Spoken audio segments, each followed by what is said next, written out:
അസ്സലാമു അലൈക്കും വറഹ്മത്തുള്ളാഹി. ബിസ്മില്ലാഹിർ റഹ്മാനിർ റഹീം. അൽഹംദുലില്ലാഹി റബ്ബിൽ ആലമീൻ. അസ്സലാത്തു വസ്സലാമു അലാ സയ്യിദിൽ മുർസലീൻ വഅലാ ആലിഹി വസഹ്ബിഹി അമാ ബഅദ്. ഏറെ ആദരണീയനായ ഇവിടെ സന്നിഹിതരായിട്ടുള്ള ജില്ലാ മുസ്ലിം ലീഗിൻ്റെ ഉപാധ്യക്ഷൻ, ഏറെ പ്രിയങ്കരനായ അഡ്വക്കേറ്റ് എസ് മുഹമ്മദ് സാഹിബ് അവറുകളെ, ജില്ലാ മുസ്ലിം ലീഗിൻ്റെ സെക്രട്ടറി പ്രിയപ്പെട്ട സി കെ മുഹമ്മദ് സാഹിബ്, പ്രിയപ്പെട്ട Mustafa ji Sahib, Nisar P P, O P അവറുകളെ, ഈ വേദിയിൽ ഉപവിഷ്ടരായിട്ടുള്ള P K Basheer, Shafeeq master ഉൾപ്പെടെയുള്ള സി പി വി തുടങ്ങി മുസ്ലിം ലീഗിൻ്റെ ഈ പ്രദേശത്തെ ഏറെ ആദരണീയരായ നേതാക്കന്മാരെ, പ്രിയപ്പെട്ട സഹപ്രവർത്തകരെ, സഹോദരങ്ങളെ, ഇതിൻ്റെ ഉദ്ഘാടന കർമ്മം നിർവഹിക്കേണ്ട പാണക്കാട് സയ്യിദ് സ്വാദിഖ് അലി ശിഹാബ് തങ്ങൾ സമീപത്തിനകം ഇവിടെ എത്തിച്ചേരും. അതുപോലെ തന്നെ ഇവിടെ പ്രഭാഷണം നടത്താനും പ്രസംഗിക്കാനും ഒട്ടേറെ ആളുകൾ ഈ വേദിയിലും സന്നിഹിതരായിട്ടുണ്ട്.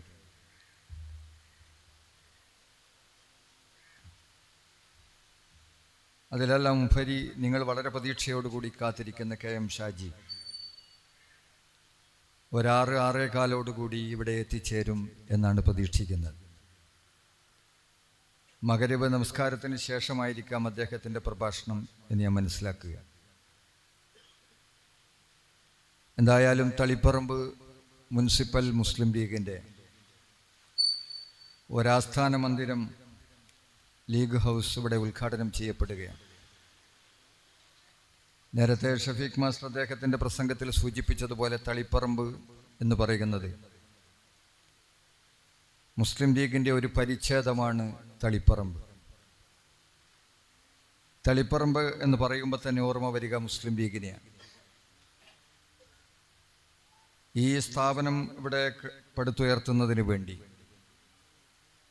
ഈ ലീഗ് ഹൗസ് ഇവിടെ പൂവണിയുന്നതിന് വേണ്ടി ഒരുപാട് മനുഷ്യാത്മാക്കളുടെ പ്രയത്നവും നേതാക്കന്മാരുടെ അധ്വാനവും ഇതിൻ്റെ പിന്നിലുണ്ടായിട്ടുണ്ട് എന്നെല്ലാവർക്കും അറിയാം.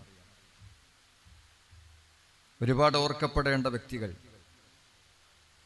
നമുക്കറിയാം. ബഹുമാന്യനായ K V Muhammad Kunhi master കഴിഞ്ഞ തലമുറക്കും വർത്തമാന തലമുറക്കും ഒരു പരിചയപ്പെടുത്തലിൻ്റെ ആവശ്യമില്ലാത്ത, ഇനി വരുന്ന ഭാവി തലമുറക്കും ഒരു പരിചയപ്പെടുത്തലിൻ്റെ ആവശ്യമില്ലാത്ത, കേരളം നിറഞ്ഞു നിന്ന ഒരു വ്യക്തിത്വത്തിൻ്റെ ഉടമയാണ്. ഒരു വലിയ പ്രഭാഷകനോ അല്ലെങ്കിൽ മറ്റേതെങ്കിലും യോ എന്നതിനുമപ്പുറം ഒരു നല്ല സംഘാടകനായി ആളുകളെ ചേർത്ത് നിർത്തുന്നതിൽ, തൻ്റെ കൂടെ ചേർത്ത് നിർത്തുന്നതിൽ, ഈ പ്രദേശത്തെ മുസ്ലിം ലീഗിനെ കെട്ടിപ്പടുക്കുന്നതിൽ വലിയ സുപ്രധാനമായ പങ്ക് വഹിച്ച കെ വിയുടെ മണ്ണാണ് ഈ മണ്ണ്. കഴിഞ്ഞ വിദ്യാർത്ഥി സമൂഹത്തിന് ഒരിക്കലും മറക്കാൻ കഴിയാത്ത, ഞങ്ങളെപ്പോലുള്ള ആളുകൾക്ക് മാർഗദർശിയായിട്ട് നിന്ന, വരും തലമുറയുടെ MSFൻ്റെ ദ്വിവർണ പതാക വാഹകരായിട്ടുള്ള ിൽ നിന്ന് കുടിയിറക്കാൻ കഴിയാത്ത പ്രിയപ്പെട്ട ഹബീബ് റഹ്മാൻ്റെ മണ്ണാണ് ഈ മണ്ണ്. ഞാൻ 1989 മുസ്ലിം ലീഗിൻ്റെ അഖിലേന്ത്യാ കൺവെൻഷനിൽ പങ്കെടുക്കാൻ അദ്ദേഹത്തിൻ്റെ കൂടെ പോയപ്പോൾ അദ്ദേഹമാണ് ബാഡ്ജ് വിതരണം ചെയ്യുന്നത്. ആ ബാഡ്ജ് വിതരണം ചെയ്യുന്ന സമയത്ത് ബാഡ്ജ് വാങ്ങി കഴുത്തിലിട്ടപ്പോൾ ഞാൻ അദ്ദേഹത്തോട് ചോദിച്ചു, ഹബീബ്ക്ക് ഇതുകൊണ്ട് വല്ല കാര്യവുമുണ്ടോ എന്ന് ചോദിച്ചപ്പോൾ അദ്ദേഹം പറഞ്ഞത്, മയ്യത്ത് നിസ്കാരത്തിന് ആളുകൾ കൂടുതൽ കിട്ടും എന്ന് മാത്രമേ പ്രതീക്ഷിക്കേണ്ടതുള്ളൂ എന്ന് അദ്ദേഹം പറഞ്ഞു. അതുപോലെ തന്നെ മുസ്ലിം ലീഗിൻ്റെ കർമ്മപഥത്തിൽ കൗൺസിൽ തെരഞ്ഞെടുപ്പുമായി ബന്ധപ്പെട്ട്, ജില്ലാ കൗൺസിൽ തെരഞ്ഞെടുപ്പുമായി ബന്ധപ്പെട്ട് ജില്ലയുടെ വാർഡ് വിഭജനം സംബന്ധിച്ച ഹിയറിങ്ങിൽ പങ്കെടുത്ത് തിരിച്ചു വരുമ്പോഴാണ് അദ്ദേഹം ഒരു വാഹനാപകടത്തിൽ പരിക്കുപറ്റിയ ദിവസങ്ങളോളം കോഴിക്കോട് മെഡിക്കൽ കോളേജിൽ കടന്ന് നമ്മിൽ നിന്ന് വിടവാങ്ങുന്നത്. ഒരു വിദ്യാർത്ഥി നേതാവിന് കേരളത്തിൽ കിട്ടിയിട്ടുള്ള ഏറ്റവും വലിയ ഒരു അന്ത്യോപചാരമാണ് ഈ തളിപ്പറമ്പിൻ്റെ മണ്ണിൽ അദ്ദേഹത്തിൻ്റെ വാക്കുകൾ അന്വർത്ഥമാക്കിക്കൊണ്ട് മയ്യത്ത് നിസ്കരിക്കാൻ കൂടുതൽ ആളുകളുണ്ടാവും എന്ന അദ്ദേഹത്തിൻ്റെ വാക്കുകൾ അന്വർത്ഥമാക്കിക്കൊണ്ട് ആ മയ്യത്ത് നിസ്കാരത്തിന് കേരളത്തിൻ്റെ തിരുവനന്തപുരം മുതൽ മഞ്ചേശ്വരം വരെയുള്ള MSFൻ്റെ പതാകവാഹകരും MSFനെ സ്നേഹിക്കുന്നവരും മുസ്ലിം ലീഗിനെ സ്നേഹിക്കുന്നവരും അന്ന് പങ്കാളിയാവുകയും അദ്ദേഹത്തിൻ്റെ മഗ്ഫിറത്തിനായിട്ട് പ്രാർത്ഥിക്കുകയും ചെയ്തത് പതിനായിരങ്ങളാണ്. ഞാൻ എൻ്റെ ജീവിതത്തിൽ ഒരു മയ്യത്തിൻ്റെ മുമ്പിൽ നിന്ന് പൊട്ടി കരഞ്ഞു പോയത്. എൻ്റെ ഉപ്പ മരിച്ചപ്പോൾ ഞാൻ കരഞ്ഞിട്ടില്ല, എൻ്റെ അനുജൻ മരിച്ചിട്ടുണ്ട്, അപ്പോഴും ഞാൻ കരഞ്ഞിട്ടില്ല. പക്ഷെ ഞാൻ കരഞ്ഞുപോയ ഒരു നിമിഷം പ്രിയപ്പെട്ട കൊങ്ങായി മുസ്തഫയുടെ മയ്യത്തിൻ്റെ മുമ്പിൽ ഈ ജുമായത്ത് പള്ളിയുടെ അങ്കണത്തിൽ ആണ്. കാരണം ഊർജ്ജസ്വലമായ പ്രവർത്തനം നടത്തി, നിസ്വാർത്ഥമായിട്ടുള്ള സേവനം ചെയ്ത്, എടുത്തു ചാടുമെങ്കിലും വളരെ നന്നായി പ്രവർത്തകരുടെ കൂടെ നിന്ന് ആ പ്രവർത്തകർക്ക് വേണ്ടി കഠിനാധ്വാനം ചെയ്ത ഒരാളായിരുന്നു കൊങ്ങായി മുസ്തഫ. മറക്കാൻ കഴിയാത്ത പല സന്ദർഭങ്ങളുമുണ്ട്. ഞാൻ ഹൈവേയിൽ ഒരു പ്രതിഷേധ യോഗത്തിൽ പങ്കെടുത്ത്, അന്ന് ചന്തു എന്ന് പറയുന്ന ഒരു SI ഉണ്ടായിരുന്നു ഇവിടുത്തെ തളിപ്പറമ്പ് സ്റ്റേഷനിൽ. ഒരുപാട് ക്രൂരതകളാണ്, അദ്ദേഹം മരിച്ചുപോയി എന്നാണ് തോന്നുന്നത്, അദ്ദേഹം ഒരുപാട് ക്രൂരതകളാണ് ഈ ഭാഗത്തെ പ്രവർത്തകന്മാരോട് ചെയ്തിരുന്നത്. അതിൽ പ്രതിഷേധിക്കുന്നതിന് വേണ്ടി നടത്തിയിട്ടുള്ള ഒരു പൊതുയോഗത്തിൽ യാതൊരു ഒളിവും മുറവുമില്ലാത്ത ഞാൻ പ്രസംഗിക്കുകയും എനിക്ക് ഒരുപാട് തിക്താനുഭവങ്ങൾ അദ്ദേഹത്തിൽ നിന്ന് കണ്ണൂരിൽ വെച്ചിട്ടുണ്ടായിട്ടുണ്ട്. ആ അനുഭവങ്ങളടക്കം വ്യക്തമാക്കി ഞാൻ ആ പ്രസംഗം കഴിഞ്ഞതോടുകൂടി ഇയാൾ ഏകദേശം ഇപ്പോഴത്തെ ടൗൺ സ്ക്വയറിൻ്റെ അടുത്ത് നിൽക്കുമ്പോഴാണ് നമ്മുടെ പ്രവർത്തകരുടെ ശ്രദ്ധയിലേക്ക് വരുന്നതും പ്രവർത്തകർ ഇദ്ദേഹത്തെ ആക്രമിക്കുന്ന ഒരവസ്ഥ ഉണ്ടാവുകയും ഒരു വലിയൊരു ലാത്തി ചാർജ് ഉൾപ്പെടെയുള്ള സന്ദർഭങ്ങളിലേക്ക് കടന്നു പോവുകയും ചെയ്തപ്പോൾ അന്ന് വളരെ ധീരമായി മുമ്പിൽ നിന്ന് പ്രവർത്തകരെ സംരക്ഷിക്കാൻ എന്നെ ഉൾപ്പെടെ, ഞാൻ അവരുടെ ടാർഗറ്റായിരുന്നു അന്ന് പോലീസിൻ്റെ, അന്ന് സംരക്ഷിക്കാനും രക്ഷപ്പെടുത്താനും കൊങ്ങായി മുസ്തഫ കാണിച്ച ഔത്സുക്യം നമുക്ക് ഒരിക്കലും മറക്കാൻ കഴിയില്ല. ഓരോ സന്ദർഭങ്ങളിൽ ഇവിടെ ഓരോ പ്രയാസങ്ങളുണ്ടാകുമ്പോൾ 1992 ഡിസംബർ മാസം 7-ാം തീയതിയാണെന്ന് തോന്നുന്നു ഇവിടെ വെടിവെപ്പുണ്ടായി. ആ വെടിവെപ്പുണ്ടായ സമയത്ത് അബ്ദുൽ ഖാദർ എന്ന് പറയുന്ന പട്ടുപത്ത് നമ്മുടെ ഒരു പ്രവർത്തകൻ വെടിയേറ്റു മരിച്ചു. വിക്ഷുബ്ധമായ അന്തരീക്ഷമാണ് ഇവിടെ. ബഹുമാന്യനായ മഹ്മൂദ് ഹാജി സാഹിബ് കണ്ണൂർ ജില്ലാ മുസ്ലിം ലീഗ് ഓഫീസിലേക്ക് വിളിച്ച് അവിടെ ആരാണുള്ളത് എന്ന് ചോദിച്ചപ്പോൾ ഞാൻ മാത്രമേ ഉണ്ടായിരുന്നുള്ളൂ. നീ ഇറങ്ങി താഴെ നിൽക്ക് എന്ന് പറഞ്ഞു. ഞാൻ താഴെ നിന്നു. അദ്ദേഹത്തിൻ്റെ വണ്ടിയിൽ എന്നെയും കൂട്ടി ഇവിടെ വന്നപ്പം വല്ലാത്തൊരു അന്തരീക്ഷമായിരുന്നു. ഇവിടുത്തെ ഓഫീസിനകത്ത് വെച്ച് സംസാരിക്കുമ്പോൾ CIA ഇപ്പം മാറ്റണം, DYSP ഉടനെ സ്ഥലം മാറ്റണം എന്നൊക്കെ പറഞ്ഞ് വളരെ വിക്ഷുബ്ധമായിട്ടുള്ള ആ അന്തരീക്ഷത്തിൽ ഞാൻ ഓർക്കുന്നത് കുറച്ച് കഴിയുമ്പോഴേക്കും ബഹുമാന്യനായ മുനീർ സാഹിബ് കൂടി വന്നു എന്നാണ്. ആ സന്ദർഭത്തിലും ഇവിടുത്തെ പ്രവർത്തകന്മാരെ ശാന്തരാക്കി ഇവിടെ എത്തിച്ചേർന്ന ഞങ്ങളെ അവിടുന്ന് ഞങ്ങൾക്കുള്ള ഒരു കവചം തീർത്ത് ഞങ്ങൾക്ക് വേണ്ടി നിന്നിരുന്ന കൊങ്ങായി മുസ്തഫ എന്ന് പറയുന്ന ഈ നാട്ടിലെ ഓരോരുത്തരുടെയും ഹൃദയത്തിൽ കുടിയേറിയിട്ടുള്ള, ഈ നാട്ടിലെ ചെറുപ്പക്കാരെ നിയന്ത്രിക്കാൻ മാത്രം ഇച്ഛാശക്തി ഉണ്ടായിരുന്ന, കർമ്മശേഷി ഉണ്ടായിരുന്ന പ്രിയപ്പെട്ട കൊങ്ങായി മുസ്തഫയുടെ ജീവിതത്തിലെ ഏറ്റവും വലിയ ഒരു അഭിലാഷമായിരുന്നു ഈ ഓഫീസ്. ഞാനൊരിക്കൽ ഖത്തറിൽ പോയപ്പോൾ അദ്ദേഹം അവിടെ ഉണ്ടായിരുന്നു. ഈ ഓഫീസുമായിട്ട് ബന്ധപ്പെട്ട കാര്യങ്ങൾക്കായിട്ട് അവിടെ എത്തിയ ഒരുപാട് അദ്ദേഹം ഇതിനു വേണ്ടി മെനക്കെട്ടതിന് ശേഷമാണ് ഒരു ഘട്ടത്തിൽ നമ്മുടെ നട്ടുച്ച നേരത്ത്, രണ്ടാളുകളുടെയും മരണം അങ്ങനെയാണ്, നട്ടുച്ച നേരത്ത് പെട്ടെന്ന് സൂര്യൻ അസ്തമിച്ചു പോയാൽ എങ്ങനെയാണോ ഇരുട്ട് വ്യാപിക്കുക, ഒന്നും തിരിയാത്തൊരവസ്ഥയിൽ മനുഷ്യൻ തപ്പിത്തടയുക, അതുപോലെ ഉദിച്ചു നിൽക്കുന്ന, ജ്വലിച്ചു നിൽക്കുന്ന സൂര്യൻ നട്ടുച്ചക്ക് അവസാനിച്ചതുപോലെ ആയിരുന്നു പ്രിയപ്പെട്ട ഹബീബ് റഹ്മാന്റെയും പ്രിയപ്പെട്ട കൊങ്ങായി മുസ്തഫയുടെയും തളിപ്പറമ്പിൻ്റെ നിയോഗമായിട്ട് ജനിച്ചു വീണ ആ രണ്ടാളുകളുടെയും മരണം എന്ന് പറയാതെ. ഇങ്ങനെ ഒട്ടേറെ ആളുകൾ നമ്മുടെ ഇപ്പം ഏറ്റവും അവസാനം അബൂബക്കർ ഹാജി ഖാൻ, ഈ പ്രസ്ഥാനത്തിന് വേണ്ടി എഴുതുകയും പറയേണ്ടടുത്ത് പറയുകയും പഠിപ്പിക്കേണ്ടടുത്ത് പഠിപ്പിച്ചു കൊടുക്കുകയും ചെയ്ത അദ്ദേഹം നമ്മിൽ നിന്ന് നമ്മൾ പെട്ടെന്ന് ഇപ്പം ഞാൻ ഇവിടുന്ന് എൻ്റെ പ്രസംഗം പൂർത്തീകരിക്കാൻ കഴിയും എന്നുള്ളത് എൻ്റെ വികാരമാണ്. നിങ്ങൾക്കിത് മുഴുവൻ കേട്ടു നിൽക്കാൻ കഴിയും എന്നുള്ളത് നിങ്ങളുടെ ഒരു ആത്മവിശ്വാസമാണ്. ഇപ്പം നമ്മൾ ഈ കാലത്തെ മരണം എന്ന് പറയുന്നത് പെട്ടെന്ന് ആളുകളെ കൊണ്ടുപോവുകയാണ്. അബ്ദുൽ കലാം എന്ന് പറയുന്ന മനുഷ്യൻ, നിങ്ങൾ സ്വപ്നം കാണുക, 2020 നിങ്ങൾ സ്വപ്നം കാണുക. നിങ്ങൾ ഉറങ്ങുമ്പോൾ കാണുന്നതല്ല സ്വപ്നം, നിങ്ങൾ ഉണർന്നിരിക്കുമ്പോൾ കാണുന്നതാണ് സ്വപ്നം, നിങ്ങൾ കാണേണ്ടതാണ് സ്വപ്നം എന്ന് പഠിപ്പിച്ചുകൊണ്ടിരിക്കുമ്പോഴാണ് അബ്ദുൽ കലാം അദ്ദേഹം ആ പ്രസംഗപീഠത്തിൽ നിന്ന് പിറകോട്ട് ചാഞ്ഞ് അവസാനം താഴെ വീണ് അദ്ദേഹം ഹൃദയാഘാതത്തോടെ മരിച്ചു വീഴുന്നത്. MN വിജയൻ എന്ന് പറയുന്ന മലയാളം അധ്യാപകൻ, കേരള സാഹിത്യ രംഗത്തെ കുലപതിയായിട്ടുള്ള MN വിജയൻ, ആ MN വിജയൻ ഒരു പത്രസമ്മേളനം നടത്തിയിട്ട് സഖാവ് പിണറായി വിജയനെതിരെ ആഞ്ഞടിച്ചവൻ കള്ളനാണ് കള്ളനാണ് കള്ളനാണ് എന്ന് പറഞ്ഞുകൊണ്ടിരിക്കുമ്പോഴാണ് അദ്ദേഹത്തിൻ്റെ കണ്ണുകൾ മുകളിലോട്ട് പോയി. പിന്നീട് അവിടുന്ന് കൃഷ്ണമണി കാണാതെ വെള്ള മാത്രം കാണുന്നൊരവസ്ഥ ഉണ്ടാവുകയും അദ്ദേഹം ആ സോഫയിലിരുന്നു കൊണ്ട് മരിക്കുകയും ചെയ്തത്. അപ്പം ആളുകൾ പെട്ടെന്ന് പോയിക്കൊണ്ടിരിക്കുകയാണ്. ഞാൻ പറഞ്ഞു വരുന്നത്, ഇങ്ങനെ ഈ കർമ്മപഥത്തിലുണ്ടായിരുന്ന ആളുകൾ പെട്ടെന്ന് കൊടിഞ്ഞു പോവുകയും അതിൻ്റെ ശൂന്യതകൾ അനുഭവിക്കുകയും അവിടത്തേക്ക് പുതിയ ആളുകൾ വരികയും ഈ പ്രസ്ഥാനം അതിൻ്റെ അനസ്യൂതമായ പ്രവാഹത്തോടുകൂടി മുന്നോട്ട് പോയിക്കൊണ്ടിരിക്കുകയും ചെയ്യുകയാണ്. നേരത്തെ ഇവിടെ മാഷ് പറഞ്ഞതുപോലെ മുസ്ലിം ലീഗിൻ്റെ ഓഫീസുകൾ എന്ന് പറയുന്നത് ഈ നാടിൻ്റെ സൗഭാഗ്യം നമുക്ക് കഴിയണം. ഈ നാട്ടിലെ പ്രയാസം അനുഭവിക്കുന്നവർക്ക്, ഈ നാട്ടിൽ പ്രതിസന്ധി അനുഭവിക്കുന്നവർക്ക്, ദുരിതം അനുഭവിക്കുന്നവർക്ക് ഒരു സങ്കേതമായിട്ട് പ്രവർത്തിക്കാൻ കഴിയണം. ഇന്നെല്ലാവരും മുസ്ലിം ലീഗിനെയാണ് ആശ്രയിക്കുന്നത്. ഞാനും ബഹുമാന്യനായ എസും അതുപോലെ തന്നെ CK ഒക്കെ വരുന്നത് ബഹുമാനപ്പെട്ട മാണിയൂർ ഉസ്താദിൻ്റെയും അതുപോലെ തന്നെ VK അബ്ദുൽ ഖാദർ മൗലവി സാഹിബിൻ്റെയും അനുസ്മരണ പരിപാടി കണ്ണൂരിൽ കഴിഞ്ഞുകൊണ്ടാണ്. മഹാനായ സാദിഖ് അലി ശിഹാബ് തങ്ങളെ കാണാൻ ഒരു കൊച്ചിനെയും കൂട്ടി 2 സ്ത്രീകൾ അവിടെ എത്തുകയുണ്ടായി.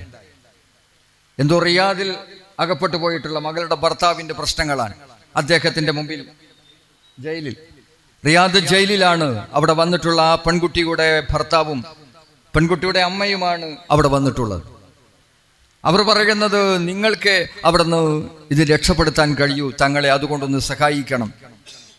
അവിടെ ചേംബർ ഹാളിലെ ആ സ്റ്റേജിലേക്ക് വന്ന് മഹാനായ പാണക്കാട് സയ്യിദ് സാദിഖ് അലി ശിഹാബ് തങ്ങളോട് 2 അമുസ്ലിം സഹോദരിമാരും അവരുടെ കുട്ടിയും ആ കുട്ടിയുടെ അമ്മയും ആ അമ്മയുടെ അമ്മയും അവിടുന്ന് പറയുന്നത്, തങ്ങളെ നിങ്ങൾക്ക് രക്ഷപ്പെടുത്താൻ കഴിയൂ, അതുകൊണ്ട് ഒന്ന് സഹായിക്കണം, റിയാദിലെ ജയിലിലാണ് ഇത്ര വർഷമായി എന്ന് കണ്ണുനീരണിഞ്ഞുകൊണ്ട് അവിടുന്ന് അമ്മ പറയുക. അപ്പോൾ ഒരു സമൂഹം നമ്മുടെ പ്രതീക്ഷിച്ച് കാത്തു നിൽക്കുകയാണ്. കുവൈത്ത് ജയിലിൽ കുടുങ്ങിപ്പോയിട്ടുള്ള ഒരാൾ, ഞാൻ കല്യാണം കഴിഞ്ഞ് കുറച്ച് കഴിഞ്ഞപ്പം എൻ്റെ ഭാര്യ ബന്ധുവാണ് അവിടെ കുടുങ്ങിപ്പോയത്. അവിടെ കുടുങ്ങിയ അയാൾ അത് ഒരുപാട് ശ്രമങ്ങൾ നടത്തി. അദ്ദേഹം ഇവിടുത്തെ ഒരു വലിയ പണ്ഡിതന്റെ അനുയായിയായിരുന്നു. ആ കാലത്ത് ഒരുപാട് ശ്രമങ്ങൾ അവർ വഴി നടത്തി, പക്ഷെ നടന്നില്ല. പിന്നീട് അദ്ദേഹത്തിന്റെ പിതാവ് എൻ്റെ അടുത്ത് വന്നിട്ട് പറഞ്ഞു, ഒന്ന് രക്ഷപ്പെടുത്തണം, എൻ്റെ മകൻ അവിടെ ജയിലിലാണ്, ഒരു ട്രാപ്പിൽ കുടുങ്ങിയതാണ്, അതുകൊണ്ടൊന്ന് രക്ഷപ്പെടുത്തണം. 2 ആളുകൾക്ക് രക്ഷപ്പെടുത്താൻ കഴിയൂ, ഒന്നുകിൽ ഈ അഹമ്മദ് സാഹിബിന് അല്ലെങ്കിൽ പാണക്കാട് സയ്യിദ് മുഹമ്മദ് അലി ശിഹാബ് തങ്ങൾക്ക്. ഇപ്പം ഞാൻ അദ്ദേഹത്തോട് പറഞ്ഞു, നമുക്ക് ഏറ്റവും എളുപ്പം അഹമ്മദ് സാഹിബിനെ കാണാനാണ്. അദ്ദേഹം അന്ന് MP മാത്രമാണ്, ഇടയ്ക്കിടെ സിതാരയിലുണ്ടാകുമായിരുന്നു. ഞാൻ അദ്ദേഹത്തെയും കൂട്ടിപ്പോയി.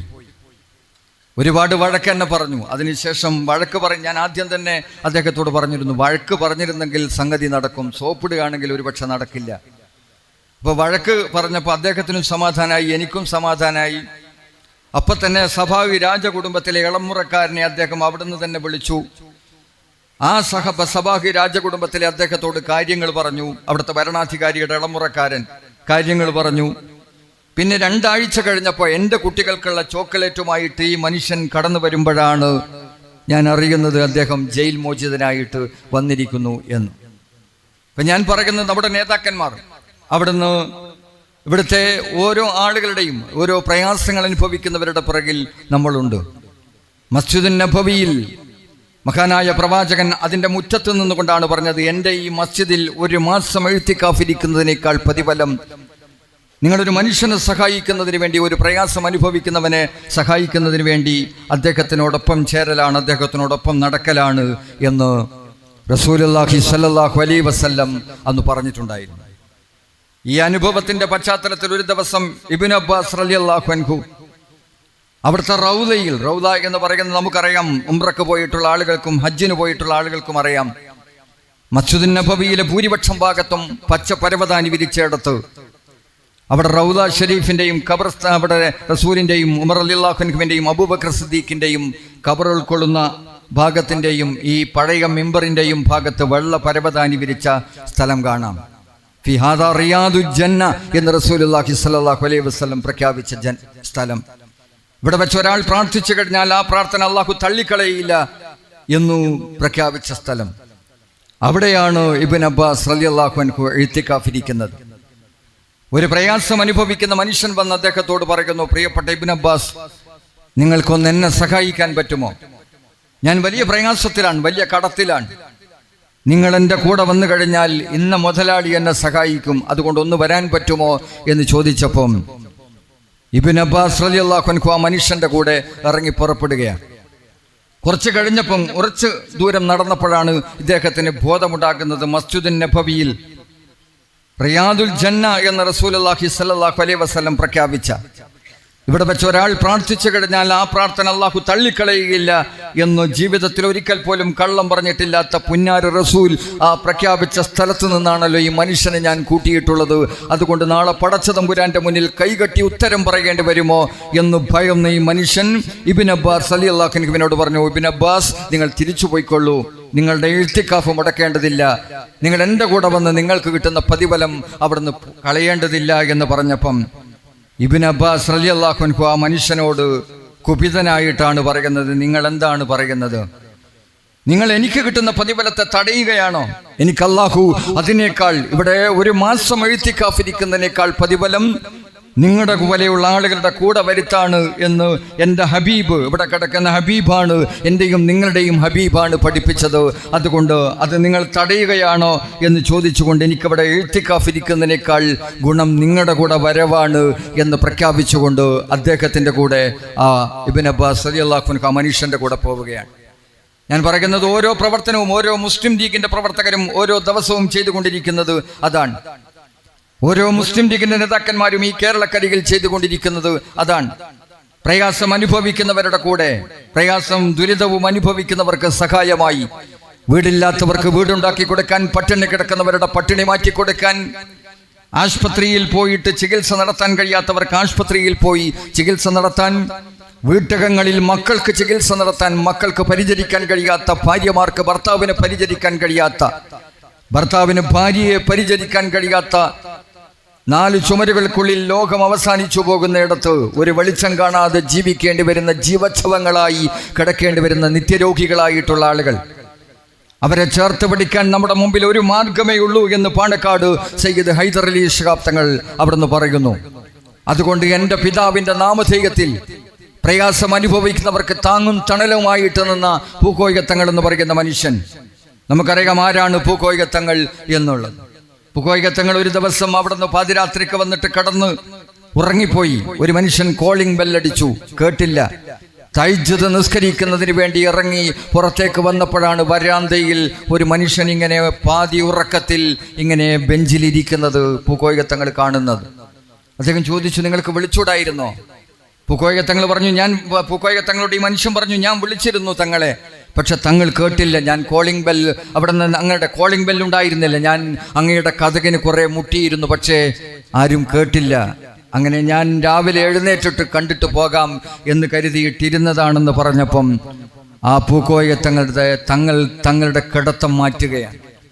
തന്നെ വന്ന് ഏത് പാതിരാത്രിക്ക് വന്ന് വിളിച്ചാലും കിട്ടുന്നിടത്ത് തങ്ങൾ ആ ചായ്പെന്ന് പറയുന്ന മുറിയിൽ ഒരു ജനലിന് ഒരു കൊട്ടുകൊട്ടിയാൽ കേൾക്കുന്നിടത്ത് ആ ജനലിനോട് ചേർത്ത് അവിടുന്ന് കട്ടില് വെച്ച് വലിച്ചിട്ട് മഹാനായ പൂക്കോയ തങ്ങൾ അവിടെ കിടക്കുകയാണ്. തന്നെ വന്ന് കാണാൻ വരുന്ന ആളുകൾക്ക് പ്രയാസമുണ്ടാകരുത് എന്ന് കരുതി കിടത്തം മാറ്റിയിട്ടുള്ള പൂക്കോയ തങ്ങൾ പ്രയാസം അനുഭവിക്കുന്നവർക്ക് സ്വാന്തനമായി, പ്രയാസം അനുഭവിക്കുന്നവർക്ക് താങ്ങായി നിന്നിട്ടുള്ള കേരളക്കരയിലെ ഇന്ത്യൻ യൂണിയൻ മുസ്ലിം ലീഗിന്റെ അർദ്ധചന്ദ്ര നക്ഷത്രാങ്കിത ഹരിത പതാക ജയിലിൽ പോകുമ്പോൾ പോലും ഒരുപക്ഷെ ഉപേക്ഷിച്ചാൽ ജയിൽ ജീവിതം നിങ്ങൾക്ക് ഉണ്ടാവില്ല.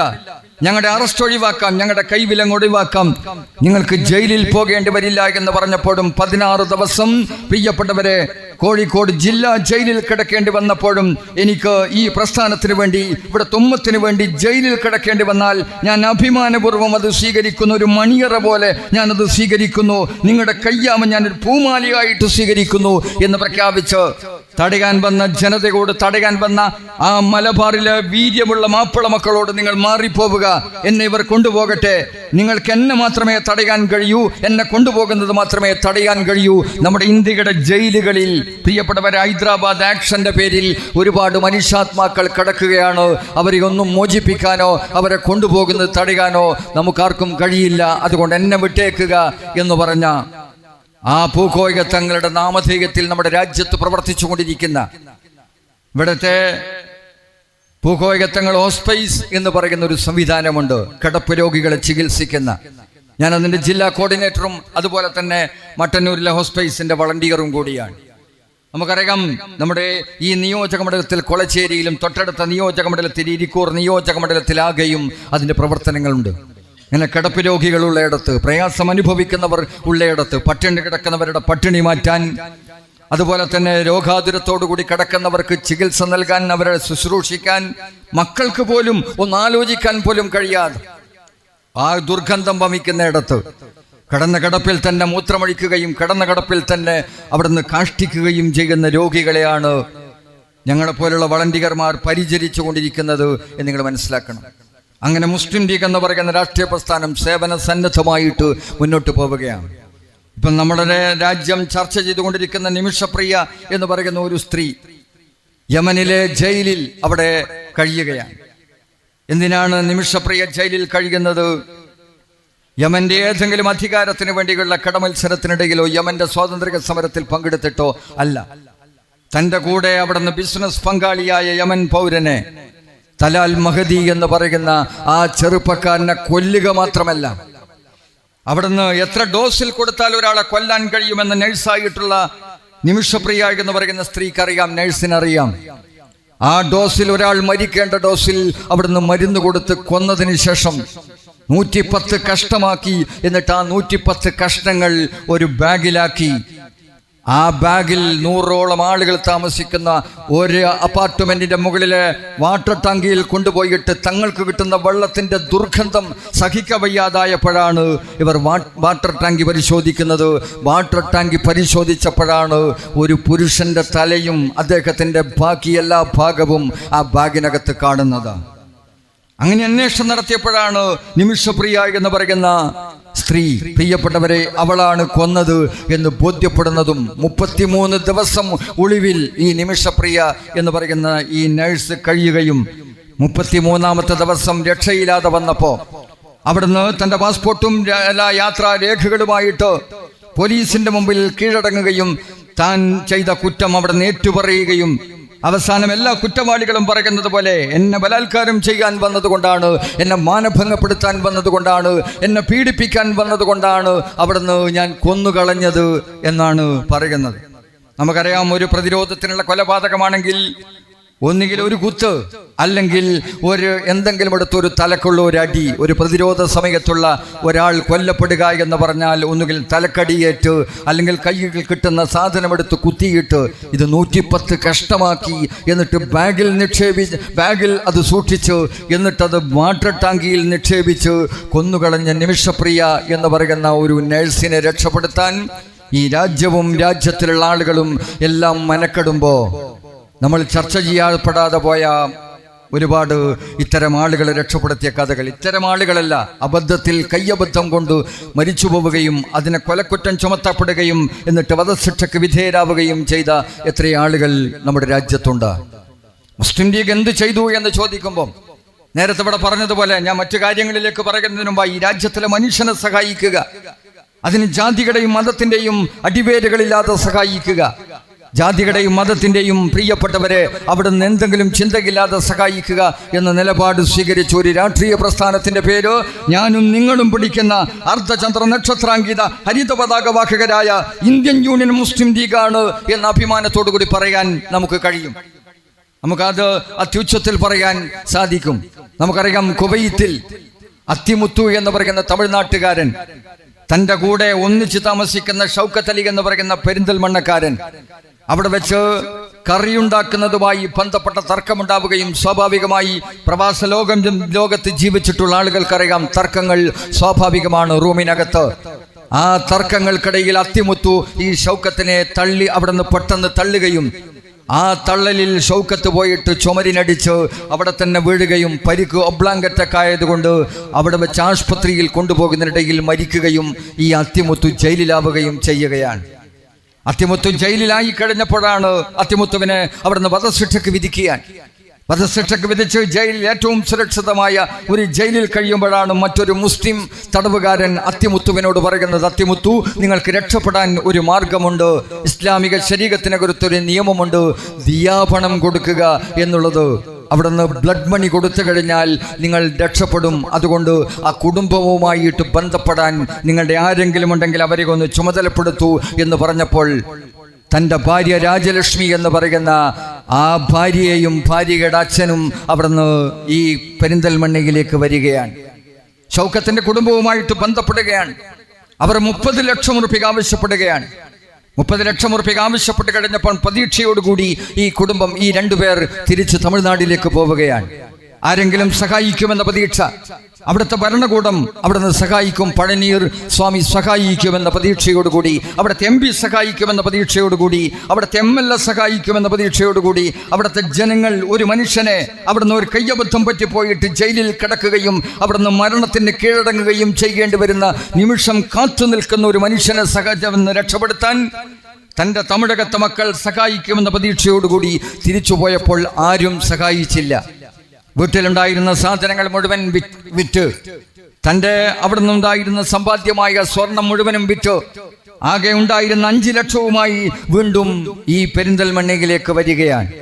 പെരിന്തൽമണ്ണയിലേക്ക് വന്നപ്പോ അവിടെ കാണാൻ അവിടുന്ന് ഇവരെ സമീപിച്ചപ്പോ 30 ലക്ഷത്തിൽ ഒരു ഉറുപ്പിക അവിടുന്ന് കുറച്ചിട്ട്, ഞങ്ങൾക്ക് വേണ്ട, ഇത് ഞങ്ങൾക്ക് സുഖവാസത്തിന് വേണ്ടിയല്ല, ഞങ്ങളുടെ മക്കളോ നഷ്ടപ്പെട്ടു, ഉമ്മ പറയുന്നു എൻ്റെ മകനോ നഷ്ടപ്പെട്ടു, ഭാര്യ പറയുന്നു എൻ്റെ ഭർത്താവ് നഷ്ടപ്പെട്ടു, ഈ കുട്ടികൾ അനാഥമായി, ഈ അനാഥമായ കുട്ടികൾക്ക് കയറി കിടക്കാൻ ഞങ്ങൾ വാടക വീട്ടിലാണ് കഴിയുന്നത്, അതുപോലെ തന്നെ എനിക്ക് താമസിക്കാൻ, അവിടെ ഷൗക്കത്തിൻ്റെ ഉമ്മാക്ക് താമസിക്കാൻ ഒരു വീടെടുക്കണം, അതിന് 30 ലക്ഷം ഉറുപ്പിക വേണം എന്ന് പറഞ്ഞപ്പം ഇവരുടെ കയ്യിലുണ്ടായിരുന്ന 5 ലക്ഷം ഉറുപ്പിക അത് തിരസ്കരിച്ചവർ മടക്കി അയച്ചപ്പോ അവിടുന്ന് മലപ്പുറത്തെ KSRTC ബസ് സ്റ്റാൻഡിലെ ഒരു ബെഞ്ചിലിരുന്ന് ഈ അച്ഛനും മകളും അവിടുന്ന് കരയുന്നത് മാതൃഭൂമിയുടെ പ്രാദേശിക ലേഖകൻ, ബ്യൂറോ ലേഖകൻ അവിടുന്ന് കാണുകയും അദ്ദേഹം കാര്യം അന്വേഷിക്കുകയും എന്താണ് സംഭവം എന്ന് ചോദിച്ചപ്പോൾ പ്രിയപ്പെട്ടവരവിടുന്ന് സംഗതി പറഞ്ഞപ്പം അദ്ദേഹം പറയുന്നു, നിങ്ങൾക്ക് മുട്ടാൻ പറ്റിയ ഒരു വാതില് ഈ മലയാളക്കരയിലുണ്ട്, അത് വെളിപ്പാടകലയാണ്. ഇവിടുന്ന് വെളിപ്പാടകലയാണ്. പാണക്കാട് കൊടപ്പനക്കൽ തറവാട്ടിലേക്ക് പോയാൽ ഒന്നുകിൽ പാണക്കാട് സയ്യിദ് ഹൈദർ അലി ശിഹാബ് തങ്ങളോ പാണക്കാട് മുനവ്വർ അലി ശിഹാബ് തങ്ങളോ അവിടെ ഉണ്ടാവും. അവരോട് പറഞ്ഞു കഴിഞ്ഞാൽ നിങ്ങളുടെ പ്രശ്നത്തിന് ഒരു പരിഹാരമുണ്ടാവും എന്ന് ആ ഒരു പ്രതീക്ഷയോടുകൂടി ആ പാണക്കാട് സയ്യിദ് ഹൈദർ സാദിഖ് അലി ശിഹാബ് തങ്ങളെ കാണാൻ നേരത്തെ ഇരിക്കൂറിൽ നിന്ന് CK അതുപോലെ തന്നെ SOK പ്രവർത്തിക്കുന്ന ഇരിക്കൂറിൽ നിന്ന് 2 സ്ത്രീകളും ഒരു കുട്ടിയും ആ ചേംബർ ഹാളിലേക്ക് വന്നത് ആ പ്രതീക്ഷയോടുകൂടിയാണ്. അവിടുന്ന് പറയുന്നു, മുട്ടാൻ പറ്റിയ ഒരു വാതിൽ, അത് കൊടപ്പനക്കൽ തറവാട്ടിന്റെ വാതിലാണ്, ഞാൻ നിങ്ങളെ അവിടെ എത്തിച്ചു തരാം. ആ മനുഷ്യൻ തന്നെ, ആ മാതൃഭൂമിയുടെ ലേഖകൻ തന്നെ ഒരു ഓട്ടോറിക്ഷ പിടിച്ച് ഈ 2 ആളുകളെയും, ഈ അച്ഛനെയും മകളെയും, രാജലക്ഷ്മി എന്ന് പറയുന്ന മകളെയും അവിടുന്ന് കൂട്ടി പാണക്കാട് കൊടപ്പനക്കൽ തറവാട്ടിൽ മഹാനായ പാണക്കാട് മുനവ്വർ അലി ശിഹാബ് തങ്ങളുടെ മുമ്പിൽ പോയി കാര്യങ്ങൾ അവതരിപ്പിച്ച് അവിടുന്ന് ഈ രാജലക്ഷ്മി പാണക്കാട് മുനവ്വർ അലി ശിഹാബ് തങ്ങളുടെ കാലിൽ വീണ് അവിടുന്ന് കരഞ്ഞിട്ട് പറഞ്ഞു, തങ്ങളെ രക്ഷപ്പെടുത്തണം, മറ്റാരുമില്ല, ഒരു വഴിയുമില്ല. ഞങ്ങൾ കഴിഞ്ഞ 2 മാസം മുമ്പ് വന്നിരുന്നു, വലിയ പ്രതീക്ഷയോടുകൂടിയാണ് തിരിച്ചുപോയത്. അവിടുത്തെ ഭരണകൂടം സഹായിച്ചില്ല, അവിടുത്തെ മുഖ്യമന്ത്രി സഹായിച്ചില്ല, അവിടുത്തെ MP സഹായിച്ചില്ല, അവിടുത്തെ MLA സഹായിച്ചില്ല, അവിടുത്തെ ഒരു മനുഷ്യനും ഞങ്ങളെ സഹായിക്കാനുണ്ടായില്ല. ഉള്ളതെല്ലാം വിറ്റ് കിട്ടി 5 ലക്ഷവുമായിട്ടാണ് വന്നത്. ഇനി 25 ലക്ഷം ഉണ്ടെങ്കിൽ മാത്രമേ മാപ്പ് തരൂ എന്ന് പറയുന്നു.